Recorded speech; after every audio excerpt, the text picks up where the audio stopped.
sports. We are La Force. We are Minnesota.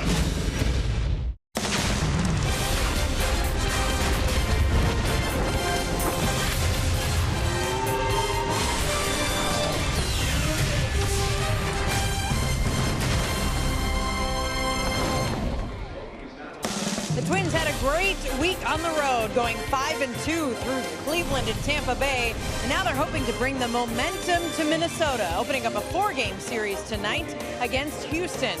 Brian Dozier is swinging one of the hottest bats in the league right now. He's riding a career-high 16-game hitting streak, leads all of baseball with 26 hits during that span. Miguel Sano homered twice yesterday against the Rays and now has 3 home runs in his last 3 games. Jose Altuve leads the Astros and leads the AL batting race this season. Over the last 3 seasons, he's led all of baseball, batting .334. Altuve, though, is not in the starting lineup tonight for only the 2nd time this season, just a scheduled off day for Altuve. Tonight, it'll be Tyler Duffey trying to find a rhythm again and going against Colin McHugh with a 4.73 ERA for the Astros. That is your starting pitching matchup tonight. And good evening from Target Field. I'm Marnie Gellner. The Twins have really been able to pick up some steam over the last month plus. They've played some very good, very competitive baseball. And now the Twins will be adding a regular back into the mix. It's our Sanford Health injury report. Trevor Plouffe is activated from the disabled list. He hasn't played since July 1st with a broken rib. But in order to make room for Plouffe in the lineup, the Twins optioned Byron Buxton to AAA Rochester. And Buxton has struggled at the plate. Twins are hoping to ease the pressure by sending him to AAA. For Plouffe, this has been a rather long road to recovery. I've been here, rehabbing, so I've been with the team, and I think a lot of the times when you're gone for an extended period of time, it's getting back in the flow of things. But since I've been here, I've been able to keep my routine and whatnot. So, tonight's just one of those nights where I'm going to go out and play and continue what I, have been doing before. We're trying to get Buck to, be as open as he can be in terms of just, what seems to be, your biggest difference between here and when you go down to AAA and get things back on track. And I think some of it does have to do with expectation and pressure, and it builds from game to game, at bat to at bat, when things aren't going your way. Plouffe will be batting 5th, playing 3rd base tonight. Coming up, Houston native Tyler Duffey faces his hometown team. Bert Blyleven on how Duffey can get himself back on track against the Astros here at Target Field. Coming up after this.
Sports North is presented by Menards. Save big money at Menards on all your home improvement needs.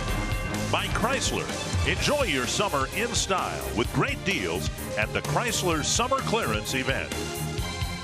And by Sanford Orthopedics and Sports Medicine for the everyday competitor in all of us. Tonight, the start of a 7-game homestand, first of 4 with the Houston Astros, and we welcome you to Target Field. Dick Bramer and Burt Blyleven with you for the opener. With Twins, of course, had a great road trip, but they basically didn't pitch particularly well, but outslugged their opponents on the way to 5 wins.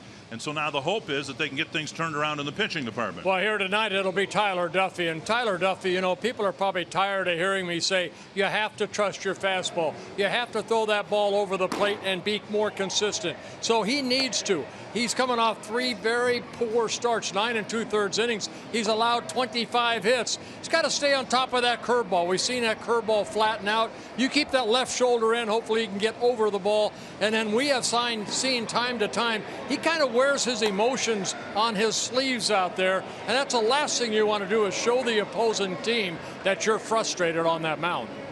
The winning July and the winning record so far in August built largely on the road. The Twins hope to have a good homestand here. They've only got 10 games at home in the month of August. They hope to start the homestand tonight with a win over Houston.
Months of grinding, feeling battered and bruised, and with postseason hopes long since lost.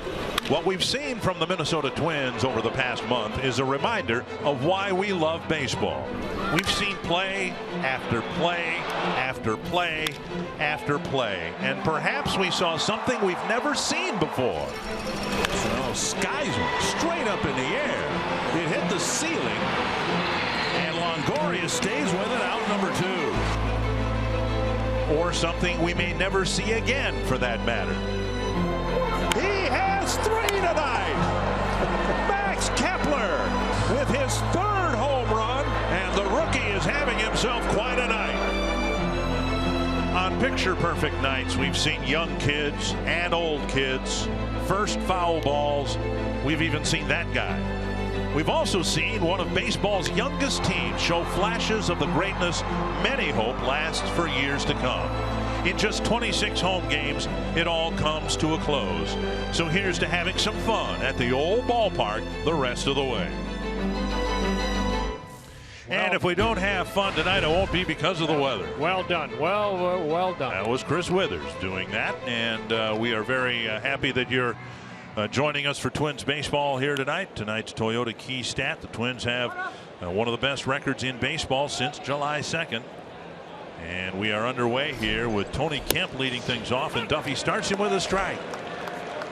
Tony Kemp hitting leadoff. Jose Altuve not in the starting lineup. He may appear later in the game, but if he doesn't, the ball hit down the right field line and a foul ball. If he doesn't enter the game as a substitute later on, a streak of 202 consecutive games will come to an end. A.J. Hinch did a great job last year and is hoping that his team can get things turned around again. They've hit the skids a bit, winning just 3 games over the last 2 weeks. Yeah, the Houston Astros last year went to postseason. They beat the Yankees in the wild card race, then lost to the Kansas City Royals. There's Altuve right there, listed at 5'6", as Kemp is. And a good 3 pitches by Duffy gets the first out, his first strikeout.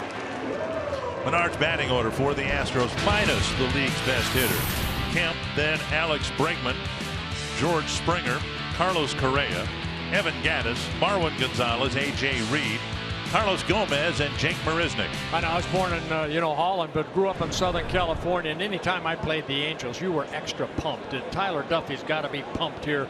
He was born in Houston, Texas, went to school at Rice University right there in Houston. He's got a lot of family and friends watching. A little extra motivation, and that's exactly what Duffy might need right here, because it has been a struggle for him. I feel unsure saying this, but he had so many good starts last year, but his best may have been in Houston against the Astros in front of a lot of friends and family. And this one's in Minnesota, but a lot of people back home will be watching his start here tonight. Yeah, Duffy making his 19th start. Now the 6 wins, that's the most of any Twins starter. It's just the earned run average at 6.21. Too many hits allowed. Fly ball right field. Kepler ranging to the corner. 2 down. Duffy did not pitch against the Astros in Houston in early May. Northland Ford defense for the Twins. And Byron Buxton, of course, sent down. That opens up center field for both Eddie Rosario and Danny Santana. Tonight it's Santana in left, Rosario in center, Kepler in right, Plouffe at third, Polanco, Dozier up the middle, Mauer at first, Centeno behind the plate, and Sano the designated hitter. Yeah, good to have Trevor Plouffe back at third base, just off the disabled list. 2 stints this year on a disabled list. Hopefully he can finish his season healthy now. Over the pitcher, but Dozier's right there to clean up the ground ball and make it a quick 1-2-3 first inning for Tyler Duffy.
We mentioned before that the Twins don't have many home games here, just 7 games in this homestand, and then 3 home games later on. Only 10 home games in the month of August. Paul Molitor's seen some encouraging signs that his team is capable of playing a lot better baseball than it did in the first 3 months, to be sure. The Menards batting order tonight: Brian Dozier, Joe Mauer, Max Kepler, then Miguel Sano, Trevor Plouffe, Eddie Rosario, Jorge Polanco, Juan Centeno, and Danny Santana. And they'll be facing Collin McHugh for the 2nd time this season. 7 wins, 8 losses, a 19-game winner last year, making his 23rd start of the season for the Astros. And he's facing Brian Dozier, who brings a 16-game hitting streak into the game. Dozier taking strike 1. Yeah, Twins saw McHugh in Houston. He ended up getting a win in a 6-4 win. He worked into the 6th inning, gave up 4 runs, couple home runs, one to Danny Santana and the other to Byung-Ho Park. The Santana home run was leading off the ball game, and that's been an issue for McHugh. He, like so many Twins pitchers we've seen, seems to have a tough time getting putting a 0 up in the 1st inning. A lot of 1st inning runs allowed. Yeah, 16 so far. Fouled back, and 1-2. Dozier's not only increasing his batting average, he's hitting for some power. 13 home runs since June 26th, tied for the major league lead. 1-2 for McHugh, and an off-speed pitch, and Dozier way out in front. Foul tip, and Dozier checks with Marty Foster to make sure that Evan Gattis caught it. Let's check in with Marty Gellner. Well, Joe Mauer's coming to the plate now and is named one of the American League co-players of the week. The other one is the guy hitting behind him, Max Kepler. They are coming off a fantastic week where the Twins went 5-2 on a 7-game road trip. Mauer hit .560 during the week, had 9 RBI. Kepler had a 3 home run game. He hit .370 over the week. And Paul Molitor said, you know, after hearing that announcement that they were co-players of the week, he said you kind of reflect on what they did over the week, and it was just tremendous what they accomplished in 1 week. Molitor also called it justice that Mauer and Kepler would share the award. Thank you, Marty. I didn't have time to research the history of the Player of the Week award, but I'm guessing it's the first time someone hit .560 over the course of the week and didn't win the award outright. And you know what? Good. 2 Twins are doing it together. 2-0 to Mauer. Co-players of the week. And a strike on the outside corner.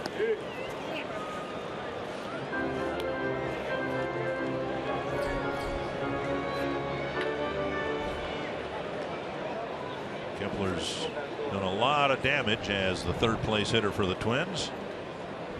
Mauer takes another off-speed pitch. That one 72 miles per hour. The one that struck out Dozier was 74. Yeah, McEwen's got a very, very good curveball. He'll mix in a slider from time to time. Not an overpowering pitcher, a guy that has to hit his spots. Pretty good control. And then a high fastball gets a swing and a miss. And McHugh starts his night with a pair of strikeouts. Makes that fastball look about 95. Northland Ford defense for the Astros. Jake Marisnick in left field, Carlos Gomez in center, George Springer in right, Bregman, Correa, Gonzalez, Reed the infielders, and Evan Gattis behind the plate. And there is Gonzalez in at second base in place of Jose Altuve. 2 down, and now Kepler.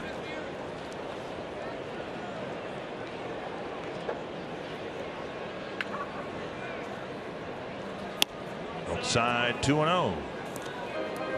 Yeah, Dick, we're talking about McEwen, you know, where he gave up 16 runs in his first inning, but 5 of those coming in his his first start this year in New York, where he didn't get out of the 1st inning. That in New York, not a way to start your season. Shaves the outside corner, 2-1. If the Astros are going to catch the Rangers or wriggle their way into a wild card spot, it'll be because of their good pitching and an improved lineup. The biggest issue they've had, they haven't been able to score many runs lately. 3-1 now to Kepler. Over the last 13 ball games, they are just 3-10. They've scored a total of 31 runs over those 13 ball games. But the pitching has been good, as it has been all season long. And a full count to Kepler. Sano on deck. Astros pitching staff 3.77 earned run average combined between the starters and the relievers. Only the Toronto Blue Jays with a lower earned run average. And Kepler takes a walk. So the ball has not been put in play yet. 2 strikeouts, now a walk, and here comes the big man, Miguel Sano. Sano hit 3 home runs in St. Petersburg. 2 of them yesterday. You're talking about Houston's team ERA, 3.77. Remarkable. The Twins team ERA more than a run higher, which explains why the Astros are above the 500 mark and why the Twins are where they are. Well, they've also made the fewest errors in the American League, where the Twins have made the most errors. So pitching and defense helps win a lot of ball games. Sano got a pitch up, fouled it back, 1 strike. Now McEwen has given up 17 home runs, this being his 23rd start, and he did give up 2 home runs to the Twins back in May.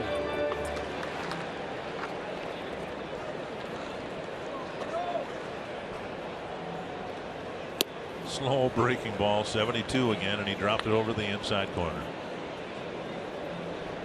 McEwen, 29 years old, in his 3rd season with the Astros. Originally came up with the New York Mets, also spent time with the Colorado Rockies. And Sano checks his swing, 1-2. Well, we got 2 clubs here that strike out a lot. Twins 4th most strikeouts in the American League. Good block right there by Gaddis. And the Houston Astros, they have struck out more than anybody in the American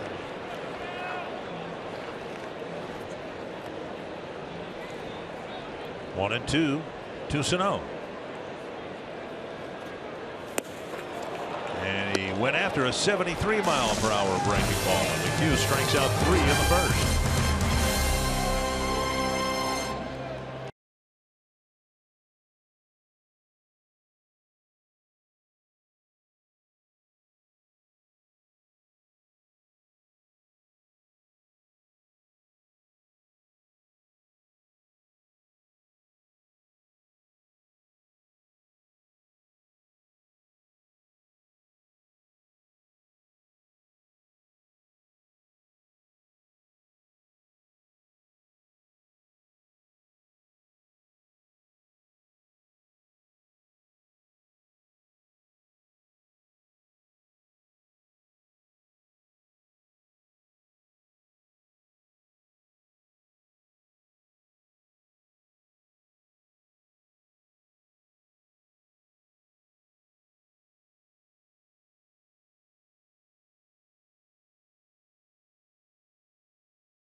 Like the Twins, the Astros got off to a very poor start, 17-28 over 45 games. And they were 10 games behind Seattle at the time. Remember, the Twins went to Seattle. They were in first place in the West. Then the Rangers took charge, but the Astros put some heat on, got to within 2 games, and the guy who's led them all along, very likely, I would think, the MVP of the league, Jose Altuve. Yeah, Altuve finally getting a day off. Well, I'm not convinced he's not going to make an appearance later on, but we'll see. Carlos Correa leading off the second, and Duffy starts him with a strike at the knees. If you're wondering about Max Kepler and what he might do before the end of the season and whether he might be a Rookie of the Year candidate, it might not hurt to look at Correa and what he did last year. He wasn't called up until June like Kepler.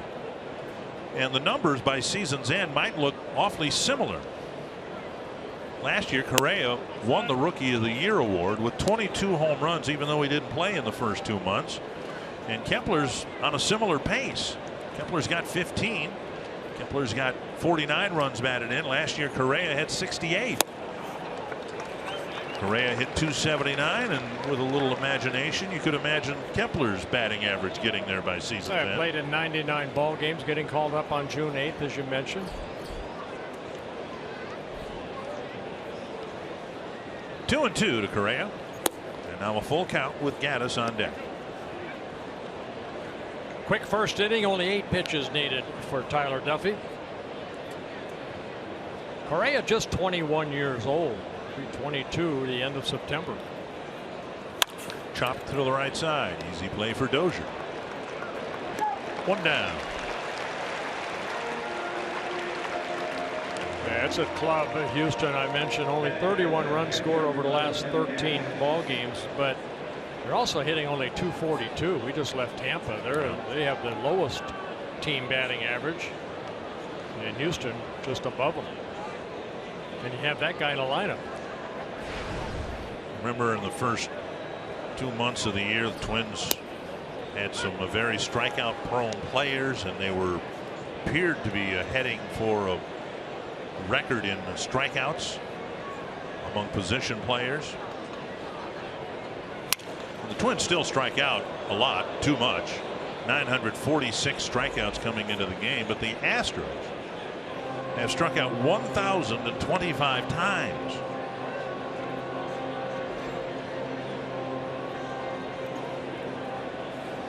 Two strikes to Gattis. Well, Gattis, a big man, 6'4", about 270, gets right on top of the plate, almost challenges you to throw that ball inside. He's very quick inside. And exactly where Centeno wanted that ball up. See where he stands in the batter's box. You can see the hands almost on the inside part of that plate. Missed the inside corner, and it's 2-2. Gattis 17 home runs. Last year hit 27 home runs in 153 games. Actually optioned him out just to get some at bats back in May. And he chases the breaking ball if he gets his second strikeout. 2 down, and that'll bring up Marwin Gonzalez. Well, good hard breaking ball right there. And you mentioned, Dick, they strike out a lot. They're up there swinging the bat. They don't take many walks. Good hard breaking ball down.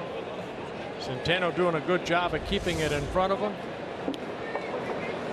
There are the strikeouts right there between the Astros and the Twins, of course, the Rays and the Blue Jays. Down the middle, a strike. So then you look at the counterbalance to all the strikeouts, power. Each team with 111 games played. The Twins with 133 home runs, and the Astros with 134. 1-1. And I guess we have to go back to the pitching staff if you're going to look at that, Dick. The Twins have given up 154 home runs. They've only given up 114. Yep. So 40 less home runs by my California math. Gonzalez bluffs a bunt, takes a pitch in the dirt. 2-1. Astros embarking on a really tough part of their schedule, and they are limping into Minnesota here, really struggling. And after this series here, they go to Toronto, they host the Cardinals, they go to Baltimore, they go to Pittsburgh. So it's kind of a make or break part of the season for the Astros. Well, they find themselves 7.5 games in third place behind the Texas Rangers and the Mariners. So they might elbow their way into the wild card game, if not take over the division lead. And even there, it's 4 games and 4 teams ahead of them. Yeah, just a half a game between the Mariners and the Astros. 2-2 to Gonzalez. That's hit to right and hit well. Kepler chasing it. It hits the very top of the padding, and it will be a double for Marwin Gonzalez. Gonzalez with his 21st double of the year. Got a pitch in, maybe a changeup that stayed up. He opened up quickly. Yeah, right on top of the padding in right field, so it carried him straight up. So it's a 2-out double. First hit for the Astros against Duffy. Gonzalez from Venezuela in his 5th season with the Astros. See that ball hit right on top of the padding. Kepler has to move forward to go get it, but it's a 2-out double. A.J. Reed getting a chance to play at first base for the Astros. Chance to spend a couple minutes with Reed before the game today. They figure he's going to be their guy at first base, a burly first baseman from Terre Haute, Indiana. Got some pop in his bat. Is the Astros' #2 pick just a couple years ago out of the University of Kentucky. Big swing.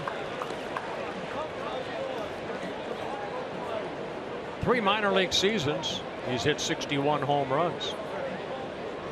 15 this year in AAA. In 70 ball games. Couple stints with the Astros this year. 0-2 to Reed. Nice job of blocking that pitch in the dirt by Centeno.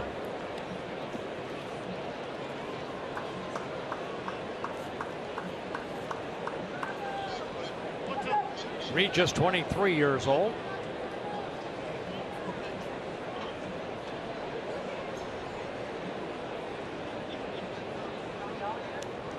One and 2 from Duffy to Reed. In the dirt again. This is where we've seen Duffy sometimes. Yes, he has a good curveball. I think he sometimes throws it too much. Forgets about the fastball.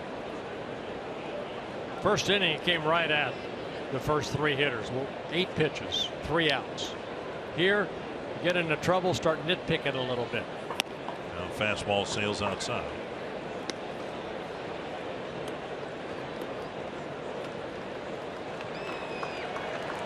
For some reason, Duffy has had trouble here at home at Target Field in 9 starts.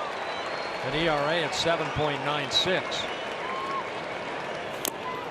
And a slow breaking ball. Reed got a piece. Centeno hung on. The inning ends. And Trevor Plouffe will lead off the second for the Twins.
Learn more at cprismtv.com.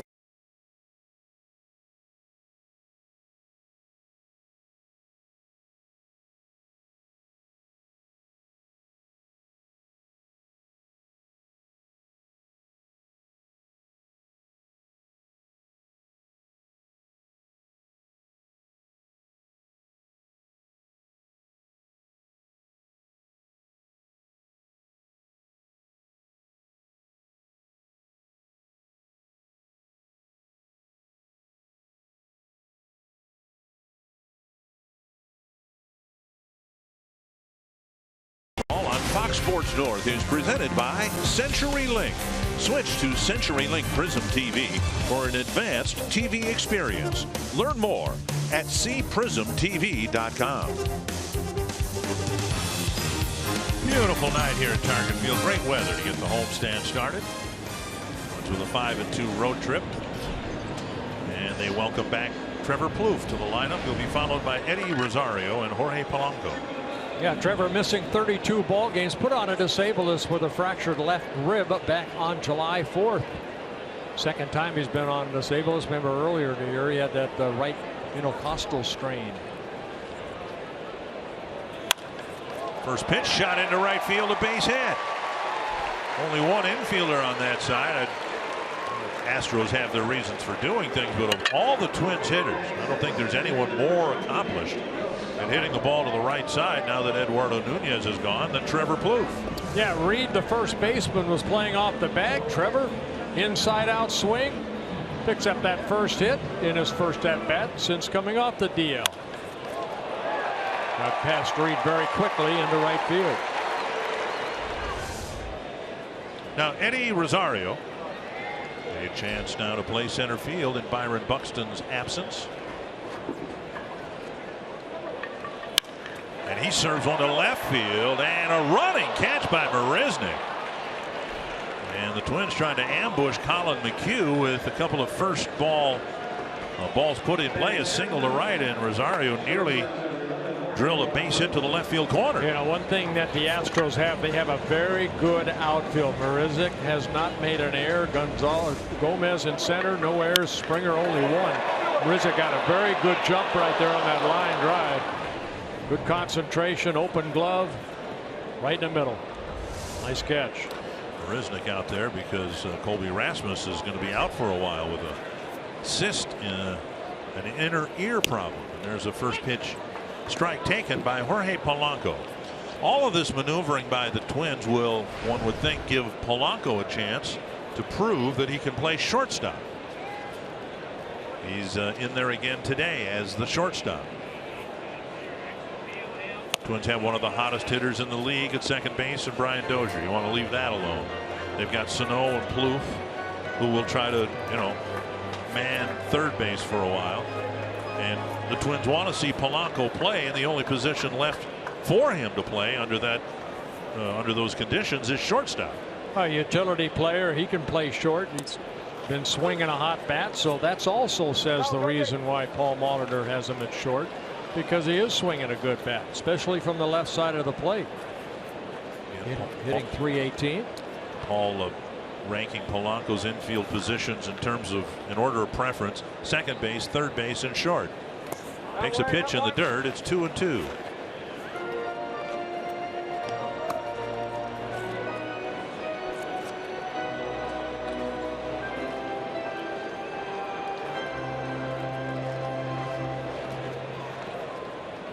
Trying to do something with Plouffe's leadoff single.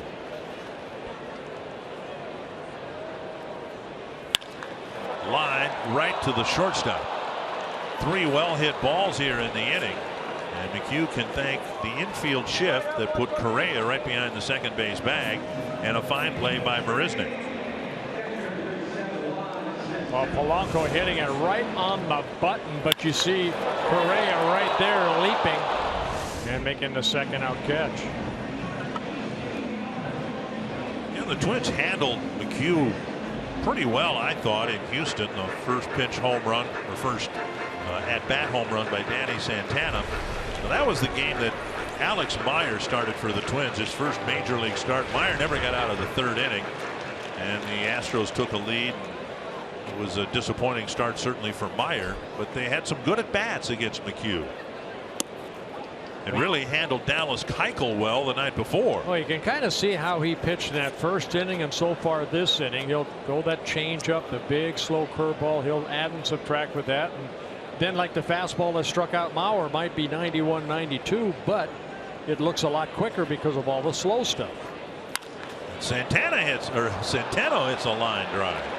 The first one went under Reed's glove for a hit. The other three were caught when stinging the ball against McHugh.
Minnesota can you enjoy Voyageurs National Park, an oasis of interconnected waterways and forest land, creating a paradise for boating, swimming, fishing, hiking, and more. The most popular reason to visit Voyageurs, of course, the water. 4 large lakes plus 30 smaller inlet lakes make up more than a third of the total park area. Share your favorites with #OnlyInMN. Carlos Gomez leading off the third against Tyler Duffy. First pitch, foul back. Gomez tried to hit one into the 4th deck. As he always does. He does not get cheated. Now smell your bat. Come on, he didn't smell the bat. You know, Gomez now, or excuse me, Duffy 8 for 8 as far as first pitch strikes. 4 fastballs to get ahead, a little cutter, and 3 chain or curveballs. So doing a good job getting ahead in the count. Plouffe gets the second hop, fires across, 1 away. And that'll bring up Marisnick. Marisnick made a fine catch in left field, and he's in there for Colby Rasmus. Rasmus had really been struggling anyway, but then they come to find he's got a cyst or some sort of a growth in one of his inner ears. So he'll be out for a while.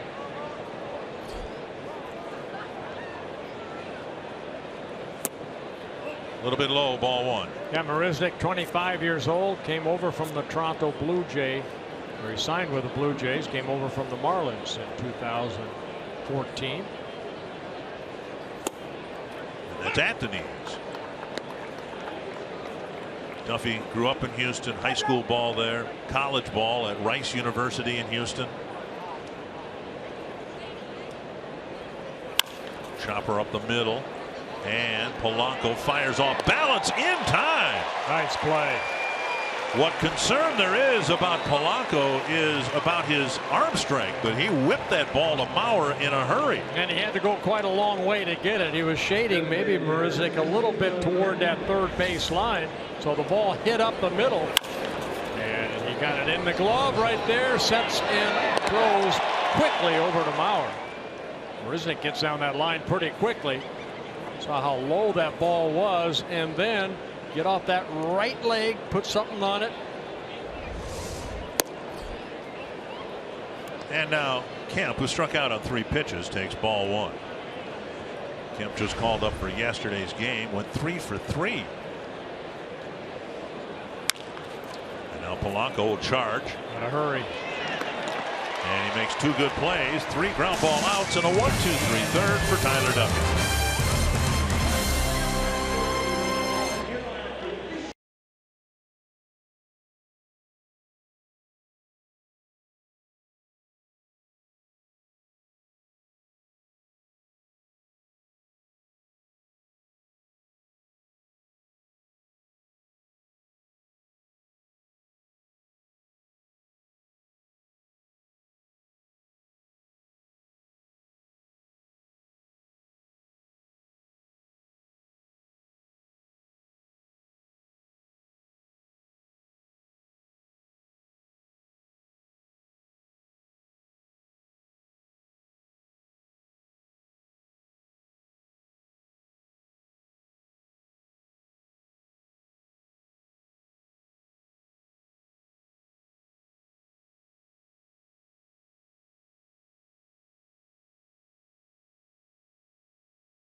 Twins baseball on Fox Sports North is presented by Northland Ford. Visit northlandford.com and your local Northland Ford dealer today. And by Grand Casino. The best stories start here. What's yours? A couple of nice plays by Jorge Polanco. And We have a scoreless game going to the bottom of the third. Danny Santana will lead things off for the Twins against Collin McHugh. Up and away, ball one. And Santana hit a leadoff home run against McHugh in Houston in early May.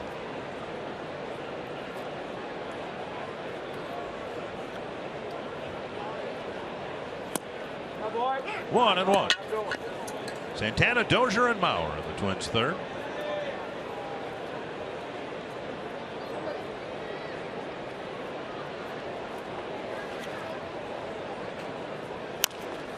Swinging bunt, and McHugh has time and nearly throws it into the runner.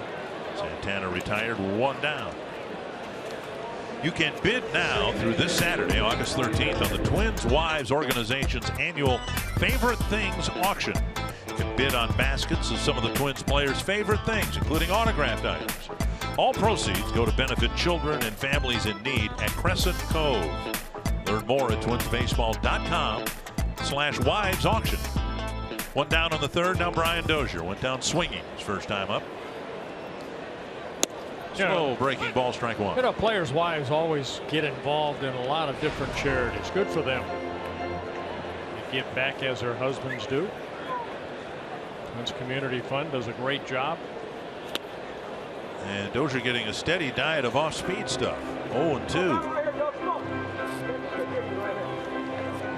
It's almost as if the Astro scouting report says Brian Dozier likes belt-high fastballs.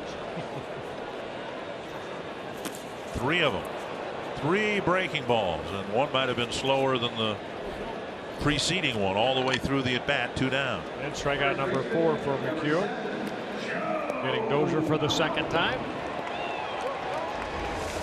Yeah, the big breaking ball. Again, adding and subtracting. Mauer struck out.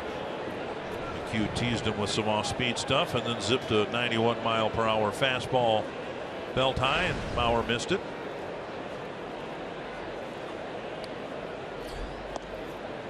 .71, but well off the plate.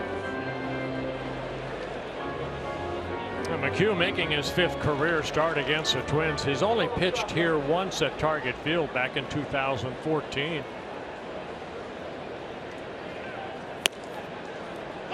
He is 3-0 in his career against the Twins with a 3.04 ERA in the 4 starts. The only no decision was actually here, where the Astros ended up winning 14-5, but he did not go 5 innings. I don't know that I've recently seen a pitcher who so consistently throws in the low 70s. It's almost like facing a knuckleball. Yeah. Little cutter right there. Always gotten the sense with McHugh that you're watching someone who knows how to pitch. Again, 19-game winner last year in 32 starts. Good ERA at 3.89 last year. It's 19-7. To left. And Marisnick is there to make the catch. Well, when the Twins have hit the ball, they've hit it hard. But still no score through 3.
1996, Paul Molitor recorded his 3,000th hit, and he did it with a triple. He was the first player to ever hit a triple for number 3,000. In fact, he was the only player to do that until yesterday in Colorado. That is where Ichiro picked up number 3,000. This was a stand-up triple. Molitor said today that you have to really pause and marvel at what Ichiro has done to come over here at 27 years old, find a way to fit in. It's an incredible accomplishment. Molitor was the hitting coach for the Mariners in 2004, so in fact, Ichiro's hitting coach. And Molitor said you could tell even 12 years ago how motivated Ichiro was to play in this league for a long time. What a great feat for Ichiro, guys. Yes. It's remarkable, as Marnie said, that Ichiro didn't get any hits at this level in this league. A quick strikeout of Alex Bregman. One down until age 27. And rather than get all wrapped up in the hit king argument that Pete Rose seems to want to persist in arguing, just imagine if Ichiro had come over here at age 22, 23, very likely would have had in his prime another 1,000 hits. So instead of getting his 3,000th yesterday, he may have had his 4,000th hit. Big swing and a miss by Springer. I believe he had almost 1,300 hits in Japan before he came over. Springer with a ground ball to Dozier his first time up. And Duffy misses with a fastball. That's good fastball in right there, because Springer, a guy that you saw by the first swing, he doesn't get cheated up there. They want it inside. Good fastball inside. Good fastball there away. Remember, at the top of the show, talked about the control of the fastball. Two good fastballs right there. One in, one away. Fouled back. Yeah, it's early on. It's only the fourth inning, but I think it's fair to say that so far we've seen better fastball command for Duffy than we've seen in recent starts. Well, his last 3 starts, yeah, he has 1 win because he's had a lot of run support, 6 and 8 on the year, but his last 3 starts total 9 2/3 innings, 25 hits allowed, 16 runs. So yes, this is a lot better. And don't get me wrong, the Twins had a great road trip, winning 5 of the 7 games, but over the course of the road trip, their earned run average, which was already last in the league, went up. Yeah, there was only 2 quality starts. One by Barrios, the first game in Cleveland, and then the first game in Tampa Bay against with Santana on the mound. Good take right there by Springer. So long term, Twins fans want this team to play next year competitive games here in August, and they'll need to pitch a lot better than they have been. And Duffy's part of that puzzle for next year. Fouled back. Springer again trying to lift one into the seats and left. One of the reasons the Astros strike out, one of the reasons Twins batters strike out too much. There is no such thing as a 2-strike approach. What you just saw from Springer, you wouldn't have seen 15, 20 years ago. I think you would with a guy like Springer, only because he's in that number 3 spot. He hits a lot of home runs, 22 on the year. It's more the 7, 8, 9 type guys that we see don't choke up. The Tim Foley's, the Phil Garners, the guys like that, that when they got 2 strikes, they just put the ball in play. Guys like Springer, they're going to swing for the fences. 3-2. Tap foul. Like that. He does not get cheated. Springer with 117 strikeouts on the year and 445 at bats. Springer was actually drafted by the Twins back in 2008. He was a 48th round pick. He decided not to sign, took the scholarship to the University of Connecticut, and then became the Astros' #1 pick in 2011. Probably not a lot of money in the 48th round pick. Son, you want to play minor league ball, or do you want to go to college? You had a full ride at the University of Connecticut, took that. Probably a pretty good choice. Some kids are ready at high school level. Some need some college ball.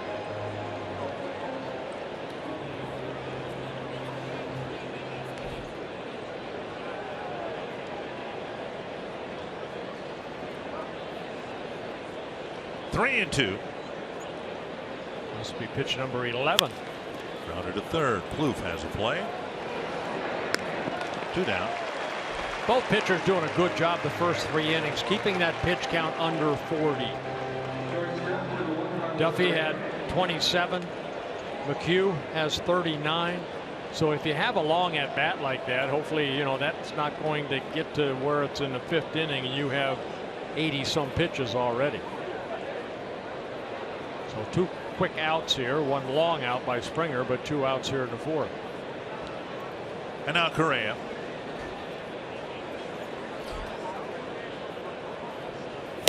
Swing and a miss at the fastball. Duffy reaching back for 94 miles per hour.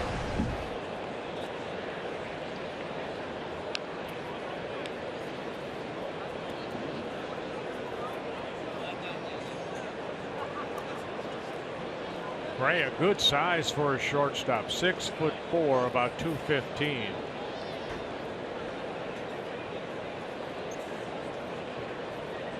Cal Ripken kind of changed all that around when he took over at shortstop for the Orioles. Most shortstops were maybe, 6 foot at the most. Jake Correa, the #1 pick. Buxton right behind him. Mike Zunino, the Mariners' 3rd overall. It's looped down the right field line, and a foul ball by about 4 feet. Yeah, that curveball right off the end of the bat. Correa taking it the other way, but kept slicing foul.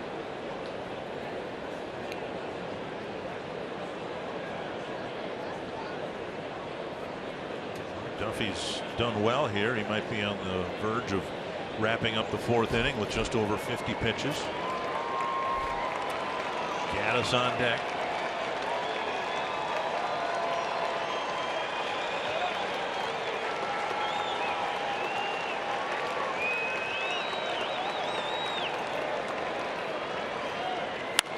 This one will stay fair and net to the corner. Kepler getting it back in. It's another 2-out double for the Astros. They have 2 hits. They both come after the 2nd out. Gonzalez in the 2nd inning, and now Correa in the 4th. Yeah, fastball up right there, and Correa maybe a little tardy because of the good fastball, but got good wood on it and hit it the other way.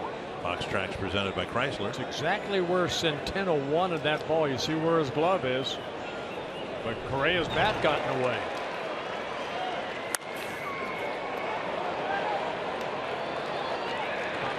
Gaddis will bat with Correa at 2nd and 2 down. Gaddis struck out on a breaking ball his first time up. And Centeno can't control that pitch in the dirt. That's one of those ones you were talking about in the pregame show that really was a non-competitive pitch. It accomplished nothing other than advancing the runner to 3rd. That's a wild pitch for Duffy, his 7th wild pitch. You can see where that ball landed. Centeno did everything he could to try to deaden it, but the ball deflects over toward the dugout of the Astros. Twins have had an issue with wild pitches. And that time Centeno on a better breaking ball.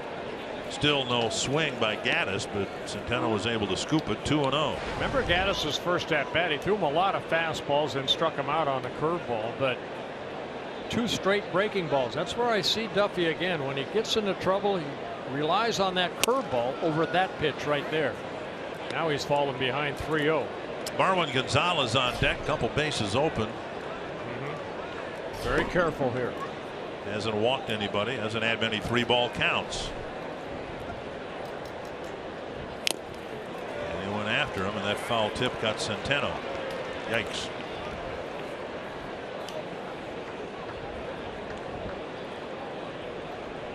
You always get the look from the catcher. Take a look at this. They take the mask off and they look in the dugout, and then they just have this blank look like, why didn't I get into accounting? Why didn't I play in outfield? Want to play baseball? Why did I pick catching? School teachers never have happened what just happened to me. I hope not. 3-1 to Gaddis. Slow breaking ball called strike, and it's 3-2. Now does he go back to the breaking ball or try maybe a fastball and run it in on it? That is taking that curveball. They got two choices right here: breaking ball or go hard in. Breaking ball popped up near second base. Way out front. And Polanco with the catch. Correa's double left on the bases. Still no score, going to the bottom of the fourth.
Yep, smile. Tonight's Honda Power Sports Power Stat: most home runs in the major league since June 26th. And the Twins, #1 on the list, 56 home runs, even more than the Indians, Cardinals, even more than the Orioles and the Blue Jays, for crying out loud. And the Blue Jays, yeah, and the Orioles. Well, Miguel Sano will bat here. He'll hit after Kepler. Kepler walked his first time up against McHugh. And now Kepler starting to see more infield shifting. And he takes a very slow breaking ball for strike one. Again, I think the shift's put on too, also because who's pitching. We see McHugh just changing speeds well.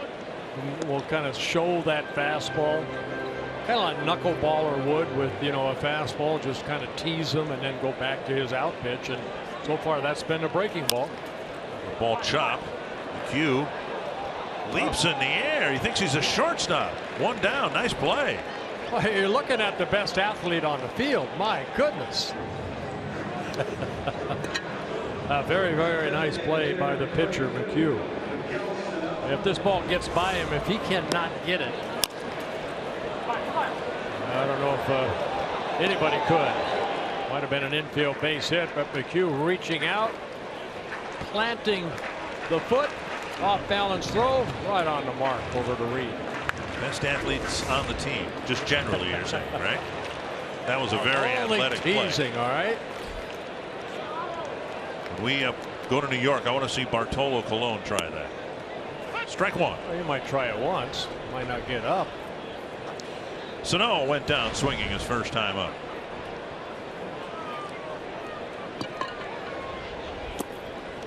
I just want to see Colon pitch. We might. Yeah. Let's see, 54 years old, whatever he is now. 1-1. Fouled back. We got a fastball right there, just foul it straight back. McHugh making his 89th career start, 95th game overall, 37 wins, 32 losses. Has one complete game, that earlier this year in Arizona. He won 8-3. He's averaged about 8 strikeouts per 9 innings and good walk ratio. Averaging just 2.4 walks per 9. He's worked about 500 35 innings in his career. 2-2. And it's an OS for time.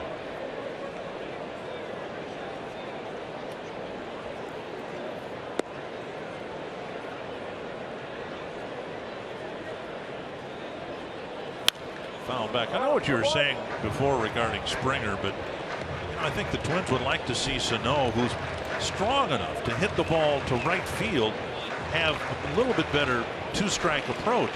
He struck out 119 times in 298 at bats. Well, hopefully with more at bats, more maturity, understanding the pitchers, all that'll get better. Right. A little cutter, slider right there. You're looking for the slow curveball. You're looking for the fastball. And then he drops that little cutter like a slider down and away.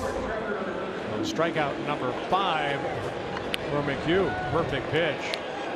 Down and away on the black. If not the best, one of the best seasons ever put together by a Twins player was Harmon Killebrew when he won the MVP award in 1969. He played in all 162 games. He walked an awful lot, 145 times. But he had 555 at bats and only struck out 84 times. Harmon had a two-strike approach. Might have been, you know, taking ball 4 a lot. But here was the biggest or best slugger in his era, and he only struck out 84 times in his best season. Sad to say, that was then, this is now. You don't see guys choking up or a two-strike approach. You just don't.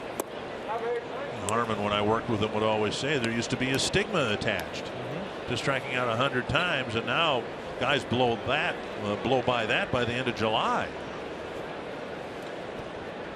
3-0 to Plouffe. Only saw one pitch in the second inning and got a single. Strike. He's looking at number 3. Not only a great ball player, Hall of Famer, but a great man. He's dearly missed. Harmon Killebrew.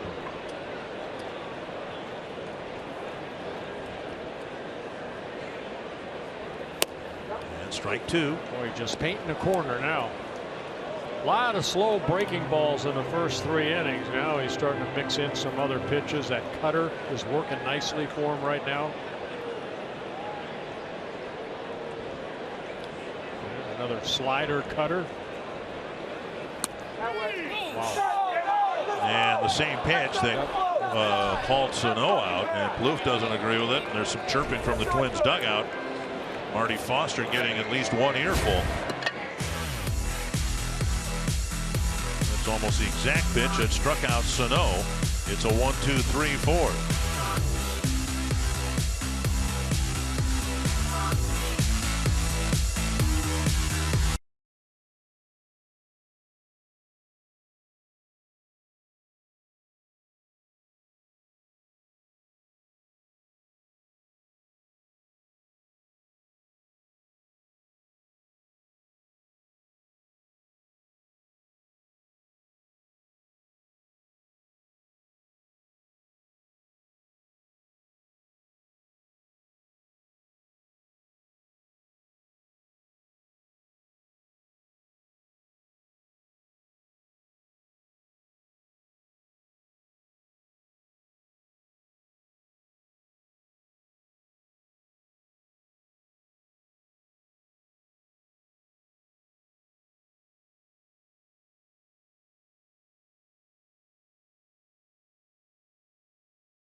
3 hits in the game, one of them by Marwin Gonzalez. He doubled with 2 outs in the second, and he'll lead off the 5th inning. Duffy missing outside, ball 1. Gonzalez, A.J. Reed, and Carlos Gomez in the 5th. 61 pitches for Duffy through 4 scoreless innings.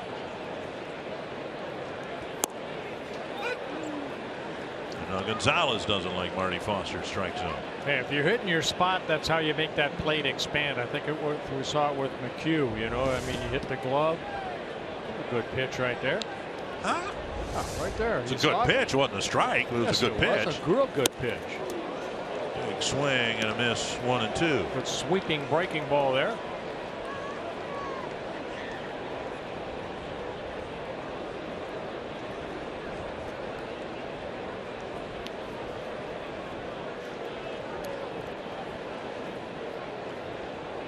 Gonzalez from Venezuela took about 7 years to get to the big leagues. Originally signed by the Cubs. Came up with the Astros in 2012.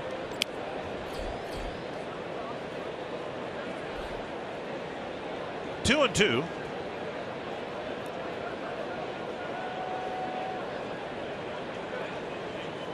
See a lot of these kids from Venezuela now 27 years old. You look at, he was born in '89. He was signed in 2005. So 16, 17 years old. These guys sign out of Venezuela, Dominican Republic, Germany.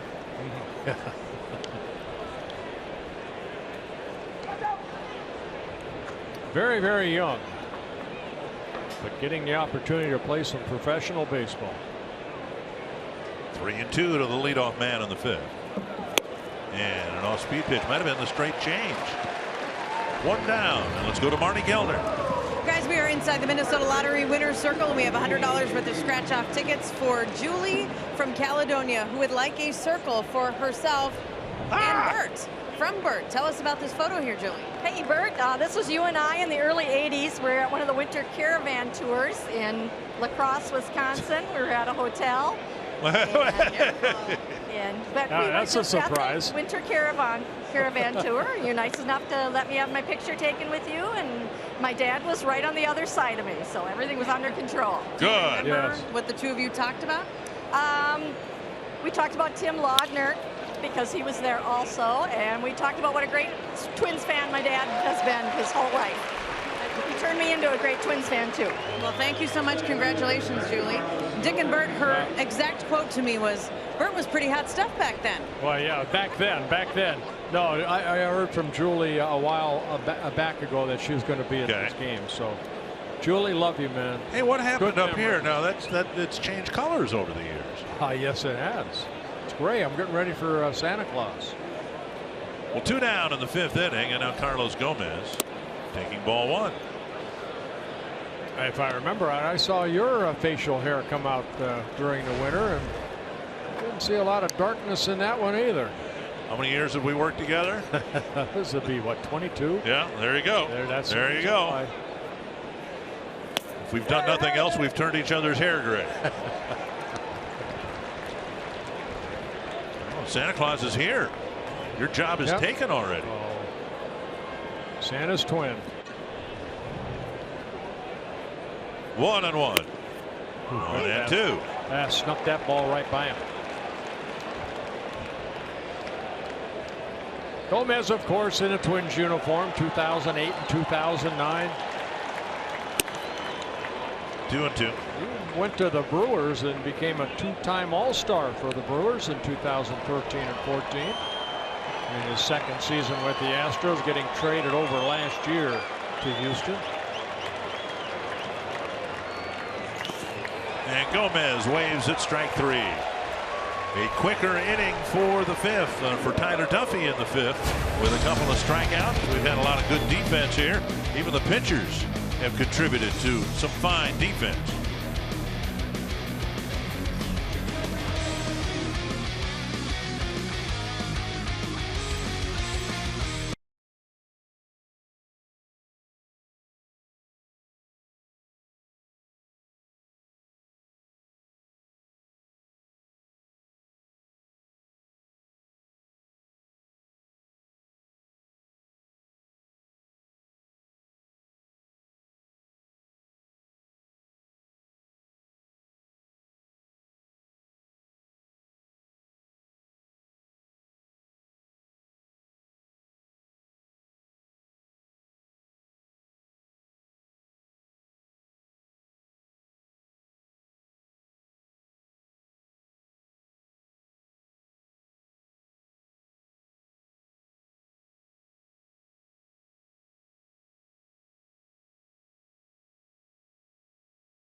do, fans of the game? Very pleasant night here and a well-pitched ball game so far.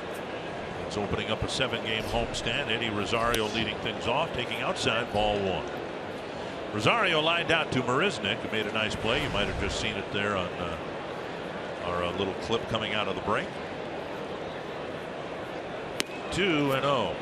I would imagine we'll see Rosario primarily in center field. That's, of course, the manager's decision. And some concern that the Twins sent Byron Buxton down again after he struggled again up here. But you mentioned Carlos Gomez, and he finally discovered it. All-star caliber play with his 3rd team. Remember, he was with the Mets before he came to the Twins, and then it came together for him a few years into his Milwaukee stay. Reds are finding out with Billy Hamilton that it takes some time for speed guys to be as good as they can be, and now Rosario spanks a single to right field. And that'll bring up Polanco. Twins fans, if you can't catch the games on TV, you can stream them live on your mobile device with the all-new Fox Sports Go app. Download the app, take Fox Sports North and Twins baseball with you wherever you go. Rosario on, that'll bring up Polanco. Yeah, only the 2nd hit for the Twins. Let's see if Rosario can get the 2nd, 3rd, and hopefully home. Plouffe started the 2nd with a leadoff single, and then the Twins hit 3 lineouts, one of them off the bat of Polanco.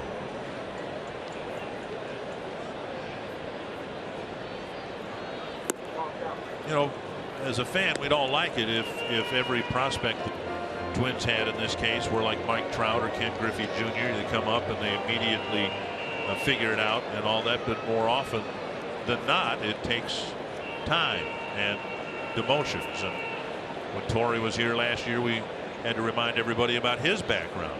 Back and forth and back and forth and back and forth. Yeah, there aren't too many, like you mentioned, Trout, you know, Lindor, Correa, those type players that come up and make an instant impact. It's all about confidence, and I don't think Byron has the confidence now that he will have eventually. 2-0. And a strike.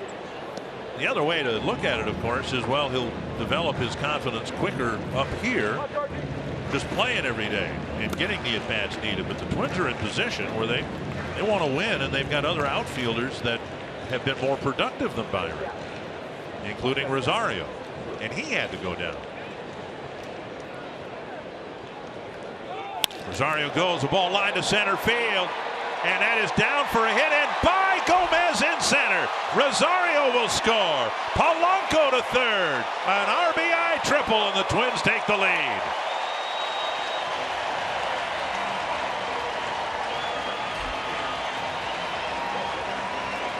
Gomez in center field kind of cut straight across, and that ball kind of short hopped him and then rolled all the way to the wall. So Polanco with his 2nd triple of the year. Excuse me, 3rd triple of the year. Fastball down. Polanco lined out in his last at bat.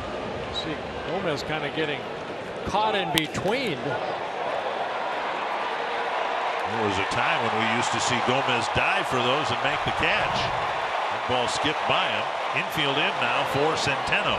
Nobody out. And Centeno takes outside.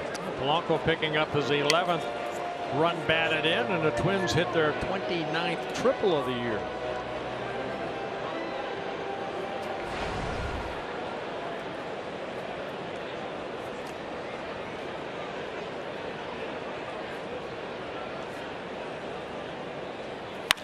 Skied to center.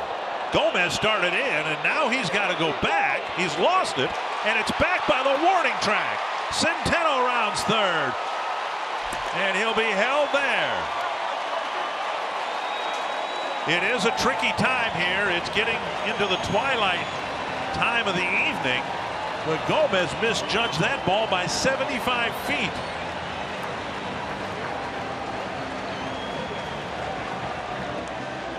Back-to-back triples give the Twins a 2-0 lead. I think Gomez first broke in thinking it was a fly ball. A little cutter right there. I thought he went in. Now he has no idea where that ball went. He kind of tripped a little bit. Well, McEwen kind of saying, what's he doing? Infield in again now for Santana.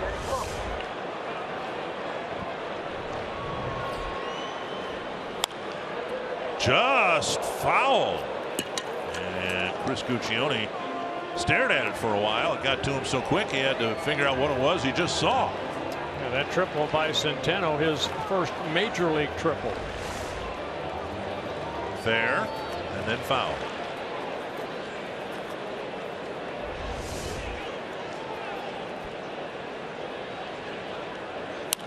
Base hit right field. 3-0 Twins, and the bottom of the order having a very productive 5th inning. Good at bat by Santana right there, because it was a breaking ball and they waited back nicely. It looked like the lower part of his body kind of committed, but then he kept the hands back and softly served it into right field. Such a sweet swing right there. Just kind of reached out, poked it into right, picks up an RBI, his 14th. Twins take a 3-0 lead. And now Brian Dozier, who has struck out on McHugh's breaking stuff twice.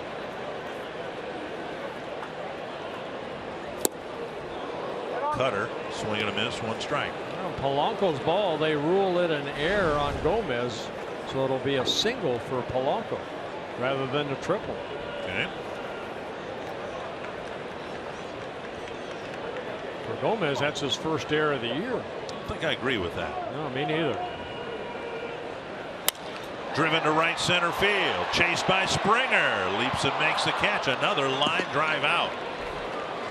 And we'll say again here in the 5th what we said, I think, at the end of the 3rd. When the Twins have hit the ball, it's been very hard.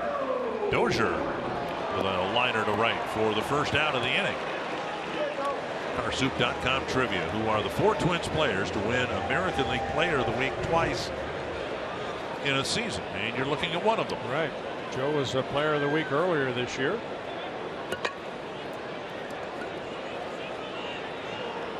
And now he'll hit here. He lined out his last time up, lining out to Marisnick and left. Well, one has to be Kirby Puckett, I would imagine.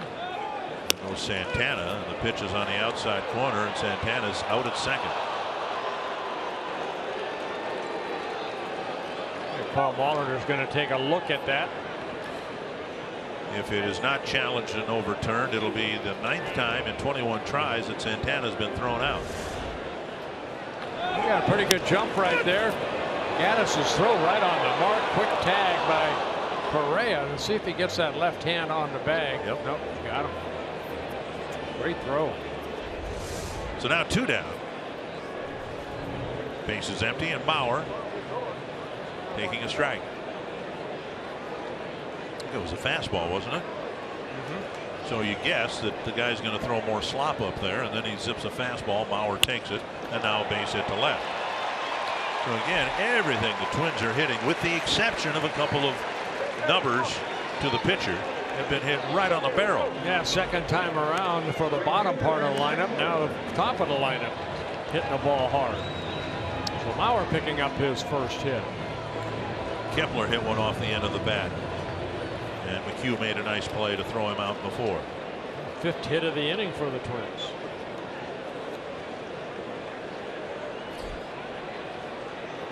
Inside, ball 1. And Kepler's staring at a wide open left side of the infield. He won't bunt here with 2 outs.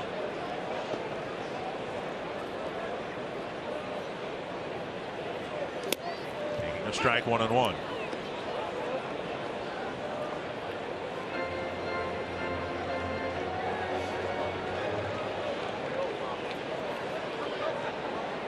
But why not try to bunt if they're going to give it to you? You know, the guys have been swinging a good bat, making good contact this inning, but my goodness. In different circumstances, we've seen Max try to do it. In fact, yesterday in St. Petersburg, Yeah. he laid a bunt up the line that just rolled foul. One of the power hitters on deck. It's a fly ball to left, twisting toward Marisnick, and that ends the inning. Good inning for the Twins. They score 3 times And the attitude seemed to be hit the ball to center field and run like crazy.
He will face Jake Marisnick, Tony Kemp, and Alex Bregman.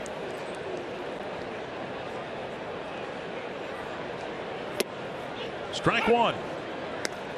Duffy has had 3 1-2-3 innings. The only exceptions a pair of 2-out doubles, one in the second, one in the fourth. Hasn't walked anybody. And he's gotten ahead of Marisnick here 0-2. Yeah, 18 batters now. He's been able to get strike one on 12 of the 18.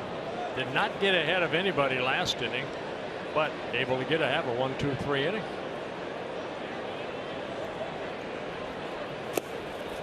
In the dirt.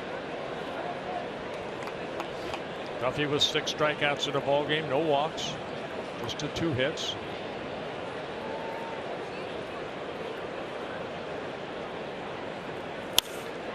Fouled away. Duffy's last quality start goes back to July 7th when he worked 6 shutout innings against the Texas Rangers.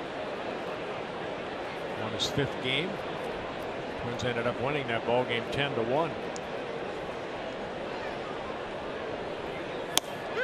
And belt high fastball looked like it cut the plate in half. And I'm not sure what Marisnick is squawking about. AJ Hinch trying to keep him in the game. One down. Wasn't this right down the middle? Inner half of the plate, I'd have to say. He stands straight up, and that ball's right belt high. Yeah.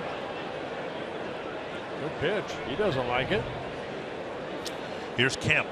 Struck out on 3 pitches in the first, hit a ground ball to short. 1-0.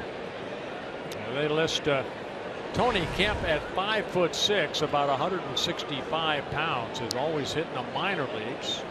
This year hit .306 in AAA in 69 ball games. Fresno, their AAA affiliate. Mentioned they called him up for yesterday's game, put him in the lineup. Got 3 hits and a big one that tied the game late, and then the Astros went ahead and lost to the Rangers in 11 innings anyway. 2-0 to Kemp.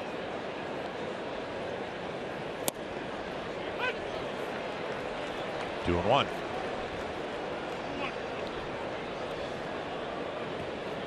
Night and day, Tyler Duffy now this outing compared to the last 3. But now it's 3-1, but coming into this at bat a 62% strike percentage. I see that he just seems to be a little more calm out there. He's keeping that left shoulder in better, throwing strikes, doing a good job attacking the strike zone. 83 pitches, 52 strikes. 3-1 to Kemp. Bregman on deck. And that one drifted away. A walk, his first. Wrong guy to walk. Kemp can run like the wind. And he's aboard with one out. Join us Monday, September 5th against the Royals for Eduardo Escobar and Friends Labor Day celebration benefiting Venezuelan youth. Special ticket package includes tickets on the Budweiser roof deck, a post-game meet and greet with Eduardo Escobar and other Twins players and more. Learn more at twinsbaseball.com/Escobar or call 800-33-TWINS. Here's Bregman, number 2 overall pick last year. Recently called up, struggling offensively. They say he's up here at least been a better defensive third baseman than they thought. He started the season in Double-A, moved up to Triple-A, hit .306 in Double-A and Triple-A combined. Then the Astros signed to a 5-year deal 32-year-old Cuban infielder Yulieski Gurriel.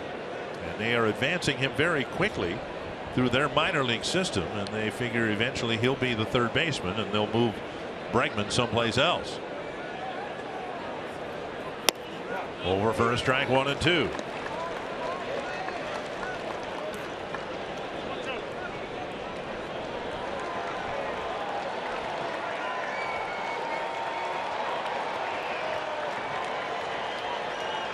Duffy trying to pitch around his 1-out walk here in the 6th. It's to center and it's a base hit. He hasn't made too many mistakes. He left that breaking ball up a little bit right here, but I think what we have seen, Duffy, you know, we talked about it in the pregame and also on the open about Duffy. You see on the left, you can see where that shoulder stays in. And then the upper torso spins to allow that arm to come through. And then right there, if he opens up too quick, there, you know, you don't see that much difference, but it is. It just almost like your left side just opens up so quickly. Well, back 1 strike to Springer. And maybe I'm assuming that's what Neil Allen and Tyler Duffy worked on between starts. You know, you have that bullpen session about trying to just relax a little bit out there and make better quality pitches. 1 strike. Shot foul. And I think it was while you were gone, but Duffy admitted that he's tinkering with his stride and he was going to throw across his body again. And what that means is from where he pushes off on the first base side of the rubber, he's striding more toward the on deck circle than home plate. And you have said many times you did that earlier in your career and you were taught not to do it. Well, yeah, there was a way of you're going to throw. Everybody throws across their body. That's to the right field corner. Kepler won't get there. It drops safely. Kemp will score. Bregman to third. He'll be held. And with 1 out, the Astros are stringing things together here, and they're on the board 3-1. Yeah, Springer with a RBI double. The inning that, as a pitcher, you want to put a 0 on the board and get your guys back on the bench as quick as possible. But Springer just taking this pitch the other way. Inside out swing. It's his 18th double of the year. Drives in his 61st run. Neil Allen running to the mound with Correa hitting next. Quick trip to the mound by the Twins pitching coach.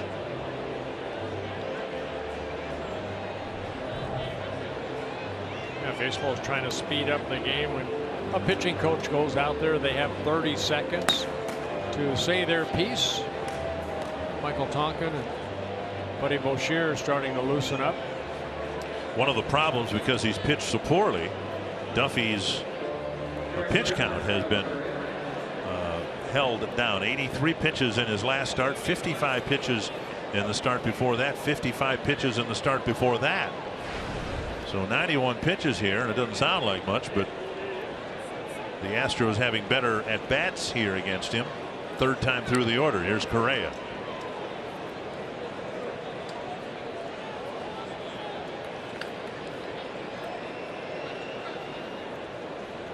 Seems like a pitcher runs into trouble. There's always a base on balls that kind of starts a lot of that stuff. Bouncer to third. Plouffe fires across. That's a big second out, and a quick one at that.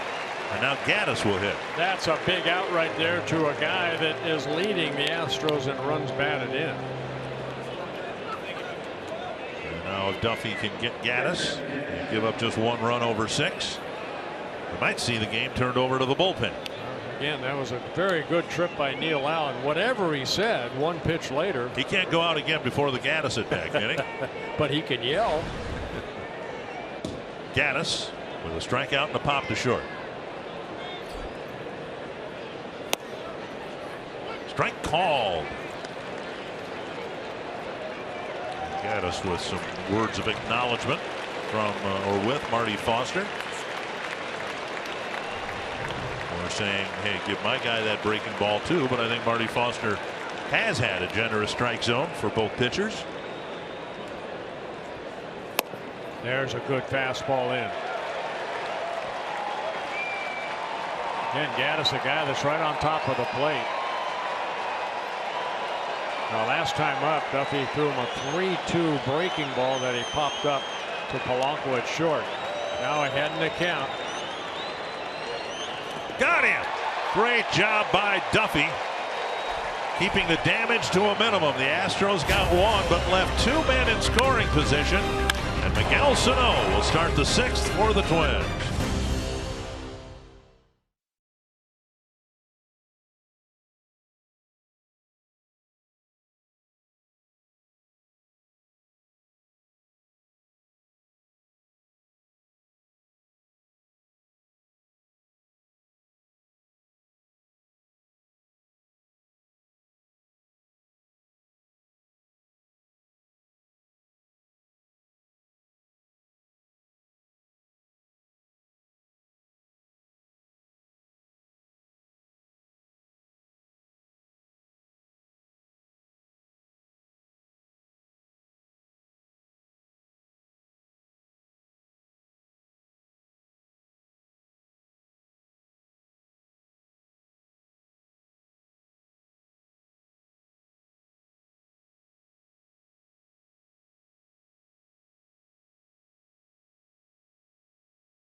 Well, Miguel Sano, with the Twins up by a couple, will lead off the 6th. Then Plouffe and Rosario. Duffy pitched his way out of a potentially disastrous inning. 95 pitches for Duffy in the 6 innings. Yeah, he did a great job. Sano down the line. He's got a hit to start the 6th. He'll round first. Digging for second. Here comes the throw. Here comes the big man. Safe. A sprawling slide. Head first slide. And Sano has a double. I'm always surprised how big this guy is and how quick he can motor. Marisnick did a great job of getting to that ball and threw it right on the button, but Sano thinking double the whole way. See the hanging breaking ball, weighted back nicely right down that left field line. Marisnick getting over there. And Sano right there thinking double. And then the head first slide. As Correa trying to apply the tag quickly. Ooh, it was Gonzalez, and Sano's left shoulder went right into his left leg. Here's Plouffe with a runner at second. Nobody out. Plouffe with a single. And he was called out on a breaking ball down and away. Chop towards short. Sano is going to be tagged out in a double play. He hesitated and made another base running blunder. 2 down.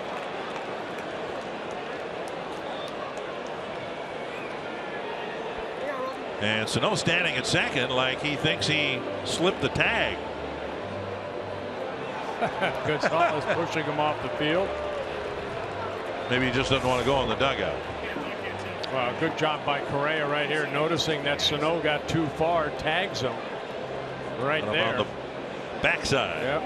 And then flipped it over to first for the double play. Just that one step cost Sano second base. 2 down, and now Rosario.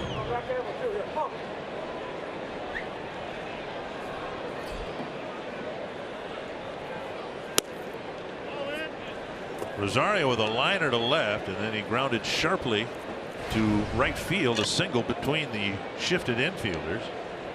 And Polanco hit a liner to center that skipped by Gonzalez. Centeno hit a deep fly ball that Gomez lost in the sky or lights. And Santana singled, and the Twins had their 3 runs. 1-1.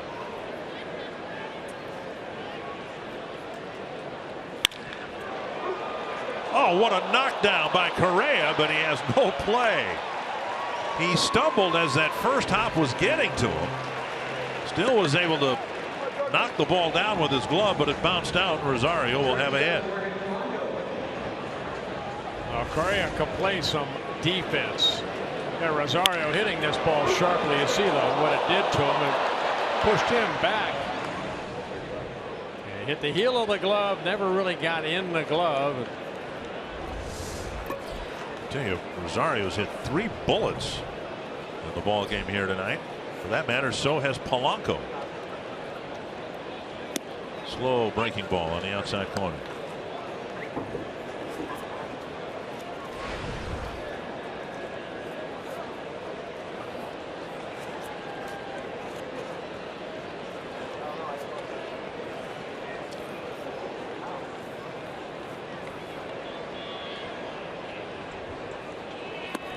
Just 61 at bats this year, but a lot of damage done.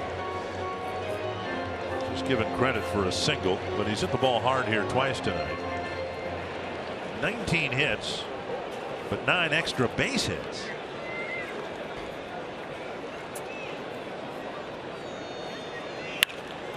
Another hit for Polanco. Rosario rounding second on his way to third. Gomez retrieves this one. The Twins have 3 hits in the inning, and the base running mistake by Sano has been very costly here. Now Centeno will hit. Another good at bat by Polanco. Waited till the last second. Watch how quick his hands are. I mean, he waited back. You see his lower part, yeah. And then all of a sudden, here come the hands. And he lined it into right center. Whenever you drop names, as I'm about to do, you end up sounding silly, but that's the type of swing we've seen a lot from Robinson Cano over the years, where the lower half is committed, but the hands stay back. And Polanco with another base hit. He's hit the ball hard 3 times. See if Centeno can allow the Twins to score this inning, despite the base running mistake. Hack foul, 1 strike. Centeno with a liner to third, then he had a deep fly ball to center. The only problem is for the Astros, Gomez thought it was a medium deep fly ball.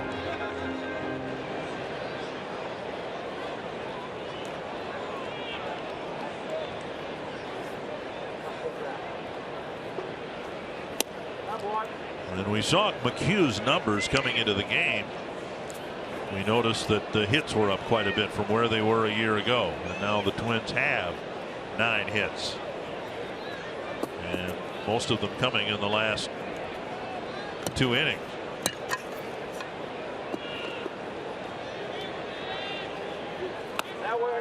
And a nice take by Centeno. McHugh came into the ball game where opponents in his first 22 starts hitting .297. That's very high.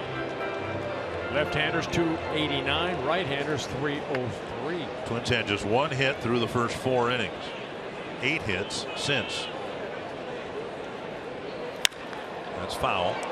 2-2. He's not throwing as many curveballs as he did in the first 3 innings. Now he's trying to, they're saying, hey, they're waiting back nice. I'm going to try to sneak that fastball by him along with that little slider cutter. So he's trying to make the adjustment, but the Twins offense has picked up a lot of hits. Little pinky fastball inside. Runner goes, and Centeno, half swing, got a piece of it, fouled it back with Polanco on the move.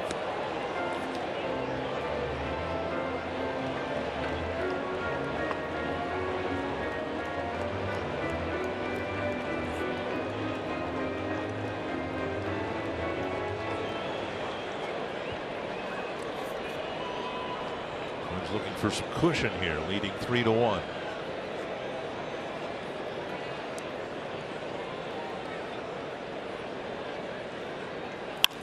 To center. Gomez coming in, makes a running catch to end the inning. Another line drive for an out.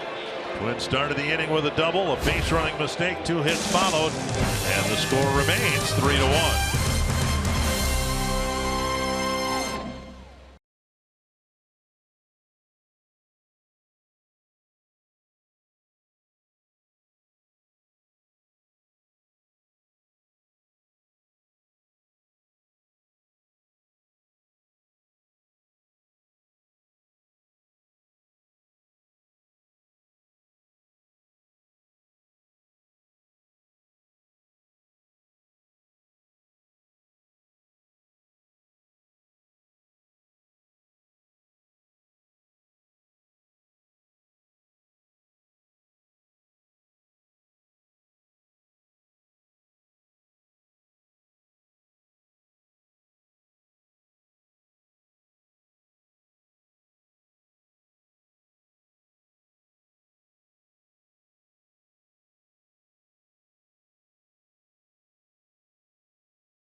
Grand Casino story of the game with the Twins up 3-1. Yeah, we had a pitcher's duel early. Finally, the Twins, they found a way to get the ball past Gomez in center field. Centeno, that Gomez completely fooled.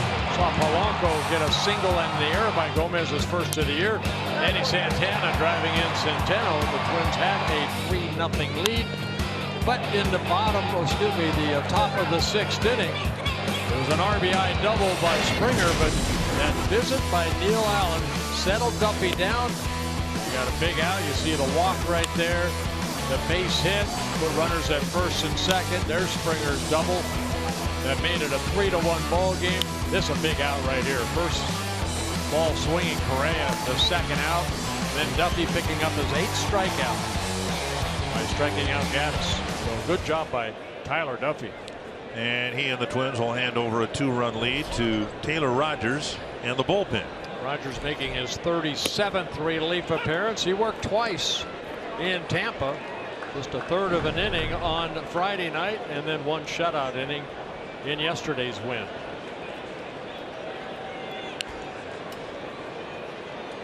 One strike to Gonzalez. Reed and Gomez will follow. On the ground, Polanco. Over to Mauer, 1 away. Paul Molitor talking about Polanco today in the short throw in his started short yesterday, dug out by Vargas. He says, what they're looking for from Polanco is the ability to finish off plays. And what he's talking about is, okay, he's got the ground ball, makes a nice play on it or routine, whatever. Make sure you get the ball over to first base on target. Finish off the play, and he did there. Swing and a miss, 1 strike. Reed definitely guessing fastball right there because he missed that by 3 feet. In 3 seconds. A strikeout in the second and a ground ball in the 5th. There's another breaking ball that drops low, I guess, 1-1. Yeah, Rogers was not with the Twins when the Twins were in Houston in early May. Getting called up on May 18th.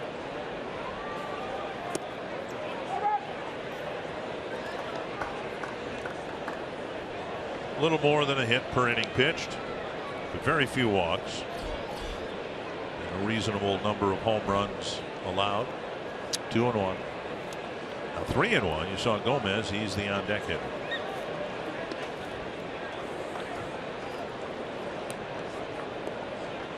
Reed told me he'd never been to Minnesota before. I tried to sell him on the notion that it's like this 12 months out of the year, and he says, I'm from Terre Haute, Indiana, and I know better.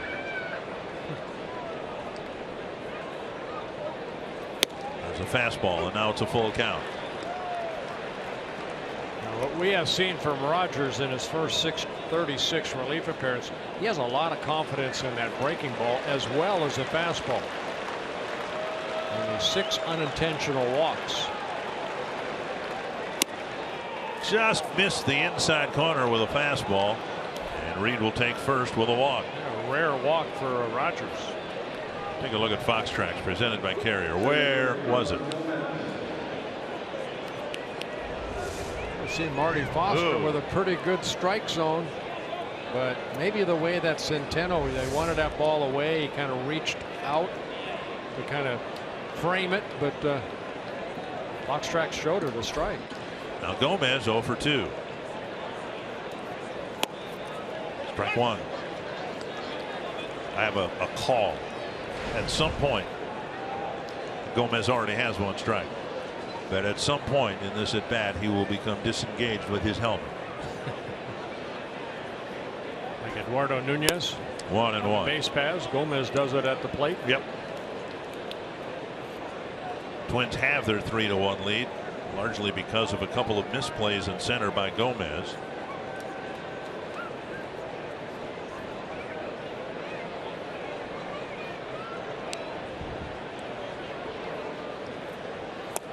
A 2-1. Well, I'm going to disagree a little bit with that ball that Polanco hit. I mean, Gomez went across. That ball kind of skipped by him. Oh, it was a misplay, but it still should have been a triple. Right. He's got to make sure he knocks that ball down.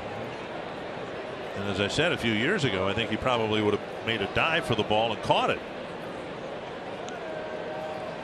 Well, sometimes easier said than done. Polanco hit that ball pretty hard. Ground ball to short. Second rather. To Dozier. Polanco. Double play. Dozier starts a 4-6-3 double play, and Rogers pitches around the walk and faces just 3 men.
of baseball presented by T-Mobile. A look around the majors. Not a bad free agent year for Edwin Encarnacion. He'll be a free agent after this year.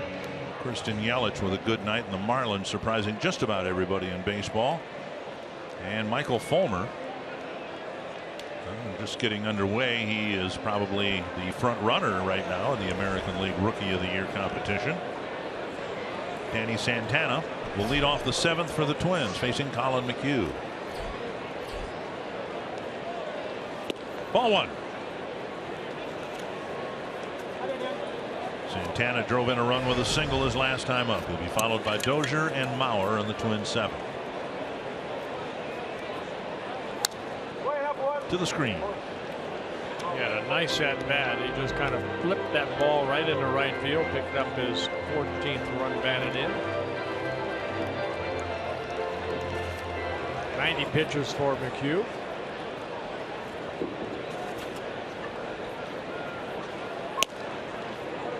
Outside, 2-1.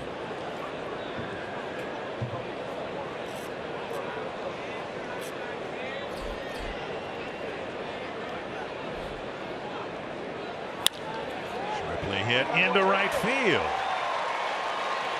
That is the 10th Twins hit, but they could easily have had 3, 4, 5 more because they have, when they've hit the ball hard against McHugh tonight. Yeah, they really have. Nice weight back right there. You know, Brian Dozier not only on a 16-game hitting streak, also defensively. Look at the way he smothers his ball. Make sure he has it.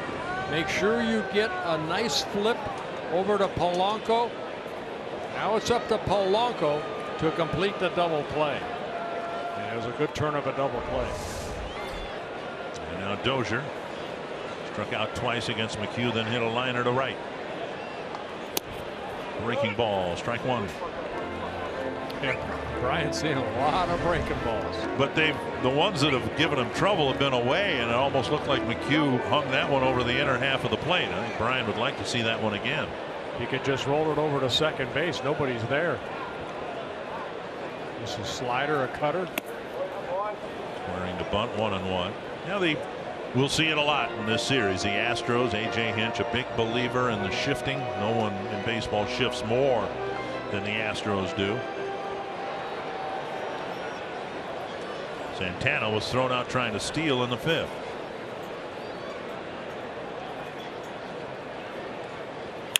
He got it again and lifted it to left field. Back is Marisnick at the wall, makes the catch. He just missed. Yeah. Another breaking ball and almost hit it out. You could almost hear it on the monitor and the TV that he just missed it. Almost sounded like a broken bat.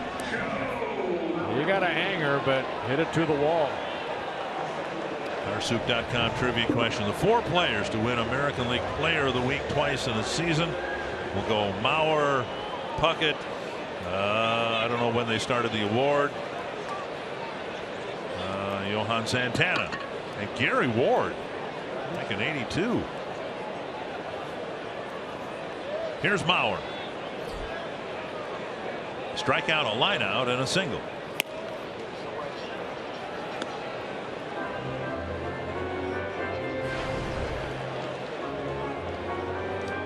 Really is remarkable, and that was Joe's sentiment too when I congratulated him about the Player of the Week award, co-winning it with Kepler. He said that's pretty cool when you co-win it with a teammate. Right, right. 2-0.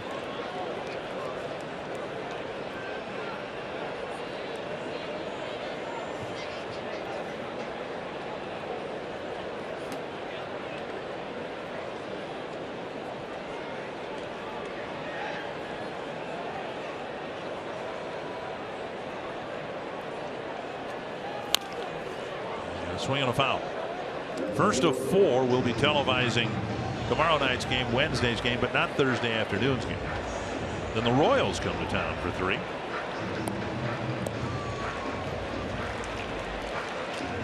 Yeah, it'll be interesting to see who's on that Royals ball club. My goodness, they've had a lot of injuries.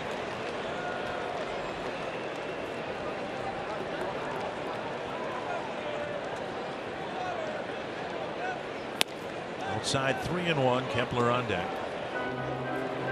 It's interesting the way this Twins team is lined up with Mauer and Kepler, two obvious left-handed batters hitting back-to-back. Kind of reminds me of the days when Mauer and Morneau would hit back-to-back. You don't see left-handers in the middle of the lineup or in the front of the lineup hitting back-to-back that often. Joe got a pitch to hit and fouled it back. Good swing by Joe right there. Just got underneath it. Well, Santana will probably be taken off right here. Little cutter. Joe fouls straight back. And last week in Cleveland, that was a double.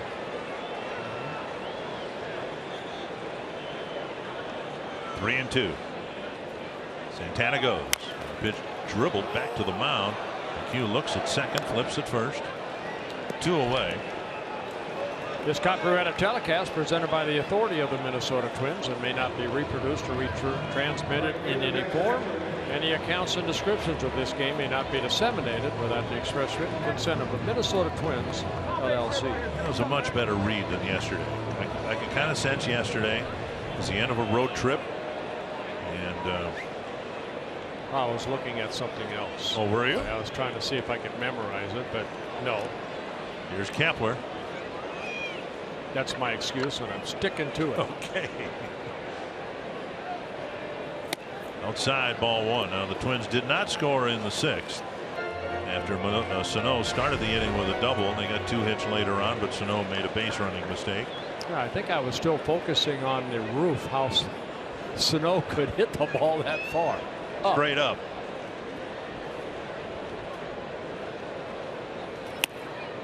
And an off-speed pitch on the outside corner. Be a big hit here for Kepler if he could drive in Santana after the mistake in the 6th.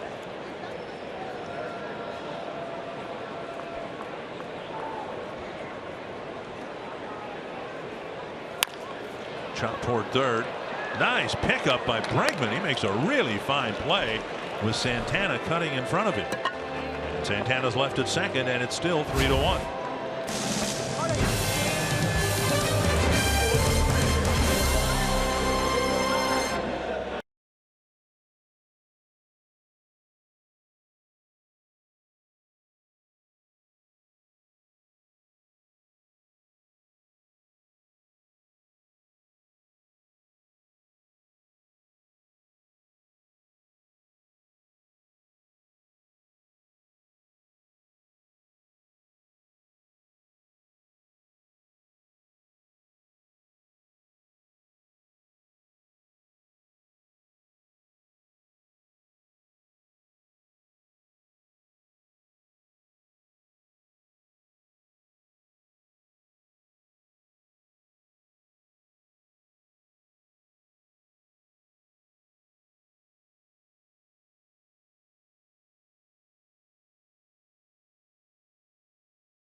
Update on this day.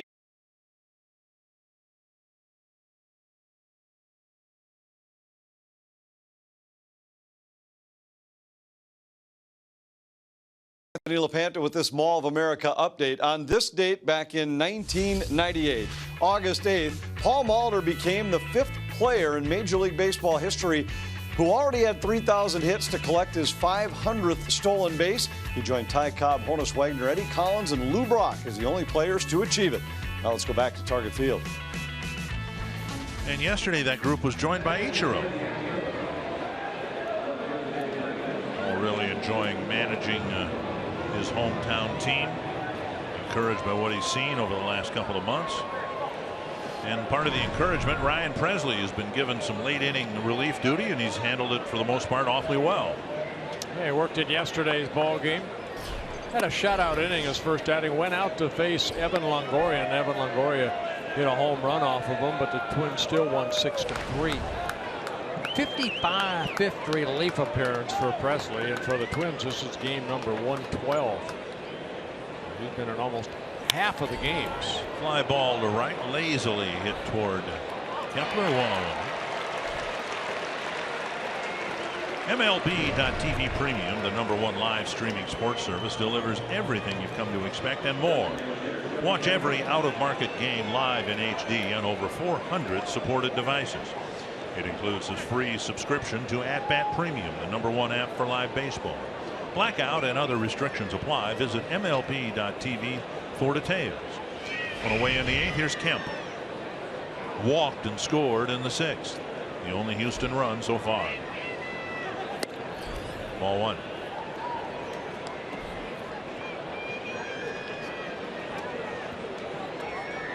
Kemp, just 24 years old, played his college ball out of Vanderbilt, Nashville, Tennessee.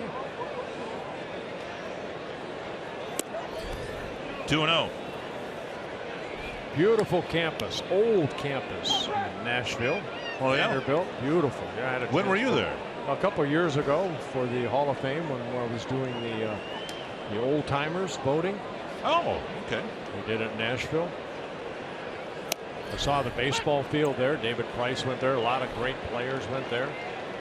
Kemp, a graduate of Vanderbilt. You got to use your considerable clout and bring that meeting to the Upper Midwest sometime. That would be nice. When, in January? Yes, I believe it was. It was right before the winter meetings. December then. You could, from experience, talk about how great it is in Minnesota in December. North Dakota. How about like Dickinson? Let's go to Dickinson, North Dakota for that veterans meeting. I think I put that on the back of my brain, that little brain that I have. It's way back there. I'll talk to Jeff Idelson about that in the Hall of Fame. Okay. 2-2 to Kemp.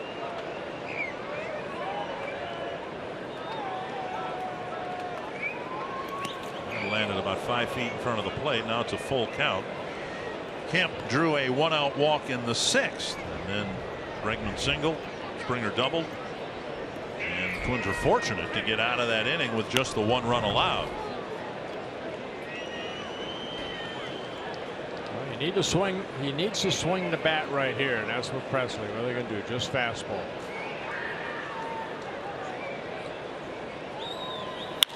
It's to left. Santana over, catches it, 2 down.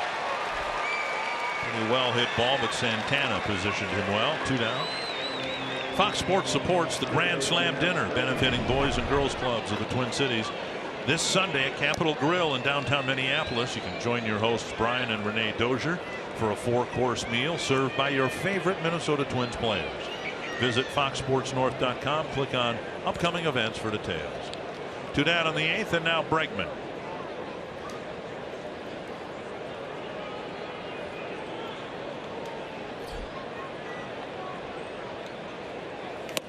Fastball over the corner.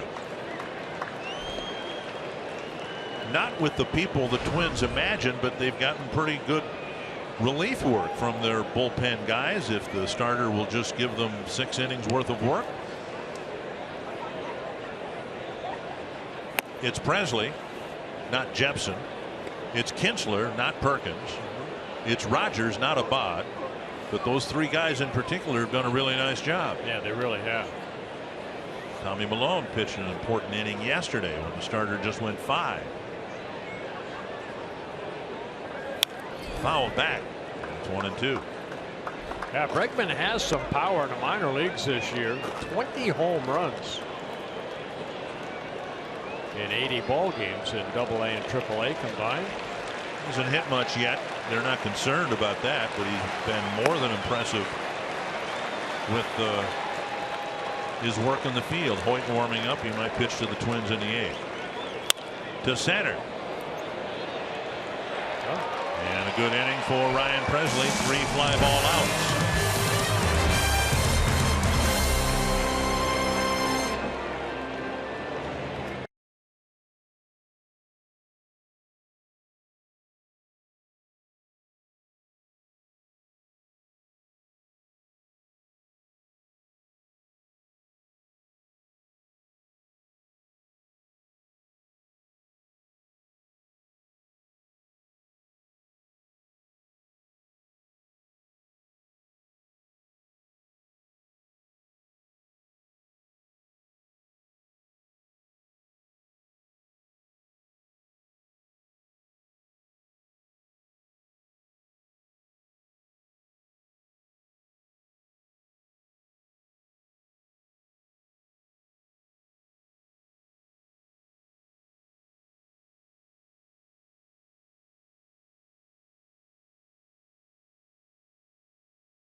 Reed coming to bat here in the bottom of the 8th inning at Target Field. And as soon as this game ends, we will bring you our post-game coverage. It's Twins Live, presented by CenturyLink. Tonight, we'll take a look at a solid start from Tyler Duffey. He went 6 innings and struck out 8, only gave up 4 hits and a run, plus the job that Jorge Polanco did offensively and defensively. He's 2 for 3 in this game. He's driven in a run, he's scored a run, and he has made a couple of really nice defensive plays at shortstop.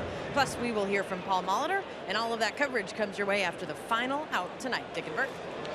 All right, thank you. Miguel Sano will lead off the 8th. And Hoyt comes in, first pitch. A slider. Yeah, and a swing and a miss. Yeah, James Hoyt, 6'6", about 230 in his rookie season.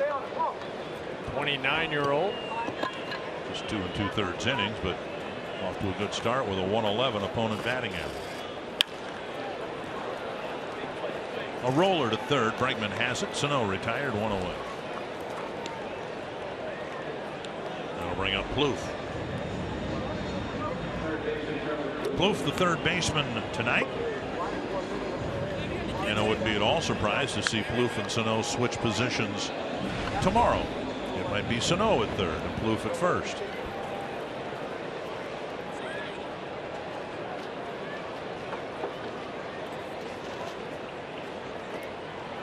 Twins will see another right-hander tomorrow. Mike Fiers. He'll pitch against Hector Santiago. That's chopped foul.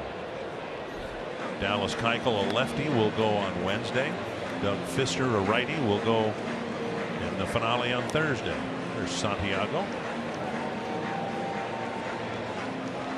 Making his second Twins start. Gave up a couple of home runs in Cleveland. Took the loss. Pulled foul, 0-2.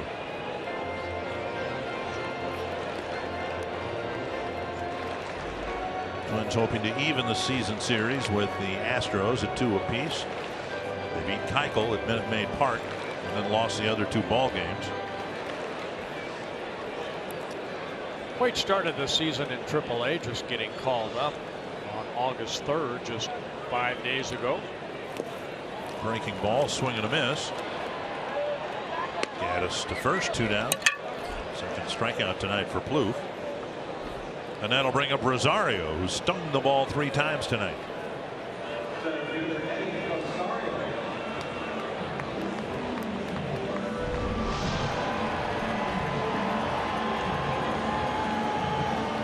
Rosario set down after a slow start this year. Was told to be more selective at the plate. And he's come back and shown improved selectivity. I think the notion was if they can just get him to swing at strikes, he could be a 300 hitter. And there have been signs of encouragement with that. 1-0. A drive to right field. Heading back is Springer, and it hits the warning track, and Rosario will hold up at second with a double. Springer's inexperience here may have kept the inning alive for the Twins. It looked to me like that ball actually landed on the warning track. Yeah, might have lost flight of it as he spun around to try to pick up the ball, but definitely did not hit the wall. Rosario stops at second base. Little cutter, slider. Rosario getting underneath it. Not quite all the way, but Springer going back. He kind of gave up on it.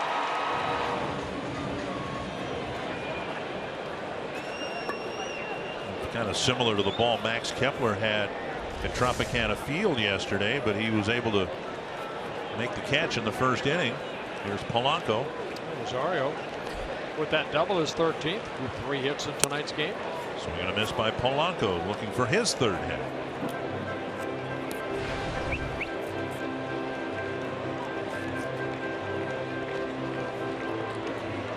Kinsler warming up for his 10th save, unless the Twins score a couple here.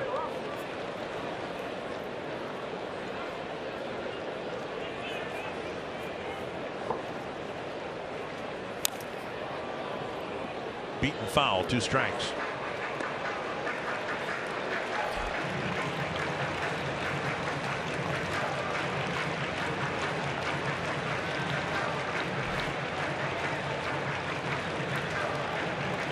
Gorgeous summer night here. Twins in a good ball game with the Astros, leading by a couple.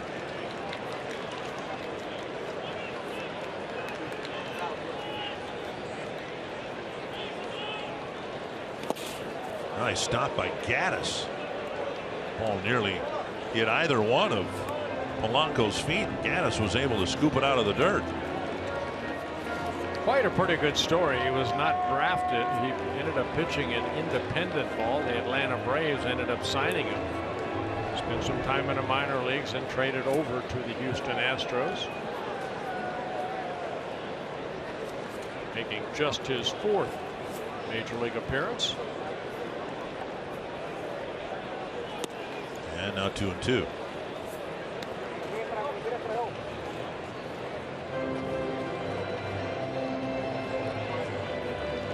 Springer will hit in the 9th inning. He'll lead things off, and then Correa and Gattis. So 3, 4, and 5 batters for the Astros, meaning an insurance run here in the 8th would be nice to get.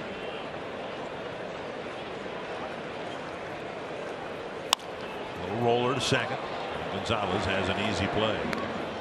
Rosario left at second. Brandon Kintzler will try to pick up his 10th save in a 3-1 ball game.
Well, tonight, first 5 guys in the Twins batting order didn't get much done. Maybe tired after a road trip where they did, but it's been the bottom guys that have been productive. Rosario, Polanco, Centeno, Santana. And it's a 3-1 lead as we go to the 9th inning. Brandon Kintzler will have to try to cut through the middle of the Houston lineup. Now he picked up the save in yesterday's win over the Tampa Bay Rays, picking up his 9th save in the 6-3 win through 6 pitches, all of them for strikes. A quick 1-2-3, bottom of the 9th inning. Only run for Houston driven in by Springer, his first RBI in 2 weeks. He'll be followed by Correa and Gattis.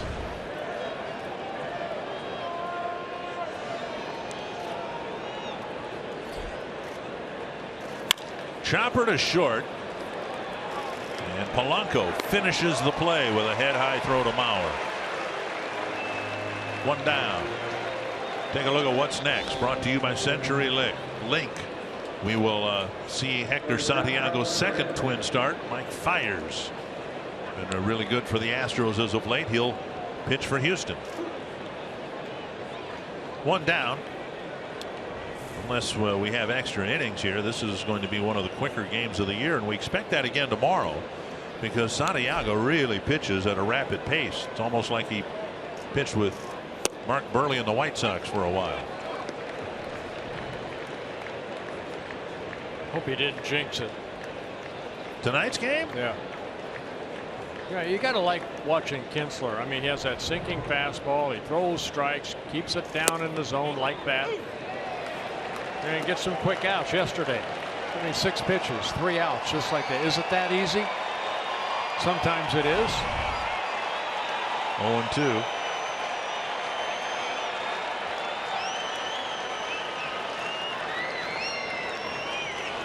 Missed inside, 1-2.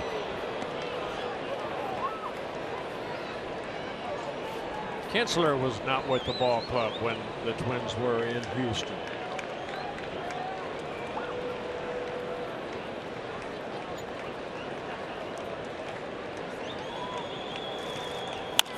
Another chopper to short. Polanco digs, sidearms his throw. Nothing wrong with that arm tonight. He's come up with some really good throws at the end of tough plays like that one. Correa gets down the line pretty well, and Polanco made a fine play. Yeah, a lot of ground ball outs here for the Astros tonight, and Polanco, everybody has really been right on as far as the defense. Nice play by Polanco.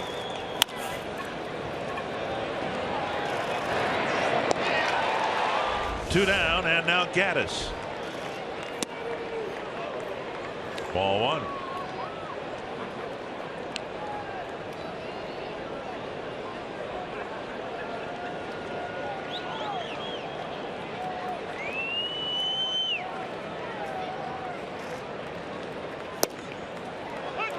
And you don't see Kinsler very often follow one ball with another one.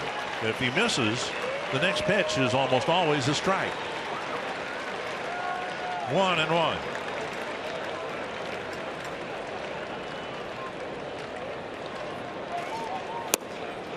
Strike 2. You know, for a guy that they listed 5'10", does a great job of creating that downward plane. I don't know if we'll see him this weekend, but next weekend when we get to Kansas City, Jeff Montgomery's part of the Kansas City broadcast team. He was about the same size and was a really good closer. 1-2. And this time Gaddis doesn't chase the breaking ball. He struck out twice on breaking balls against Duffy. Trying to keep the game alive for Gonzalez.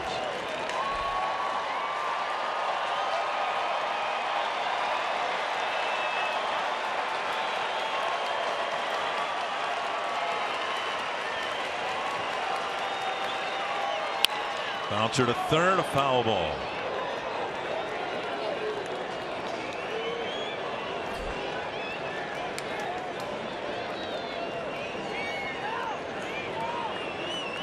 Tyler Duffy worked the first 6 innings, only allowed 1 run.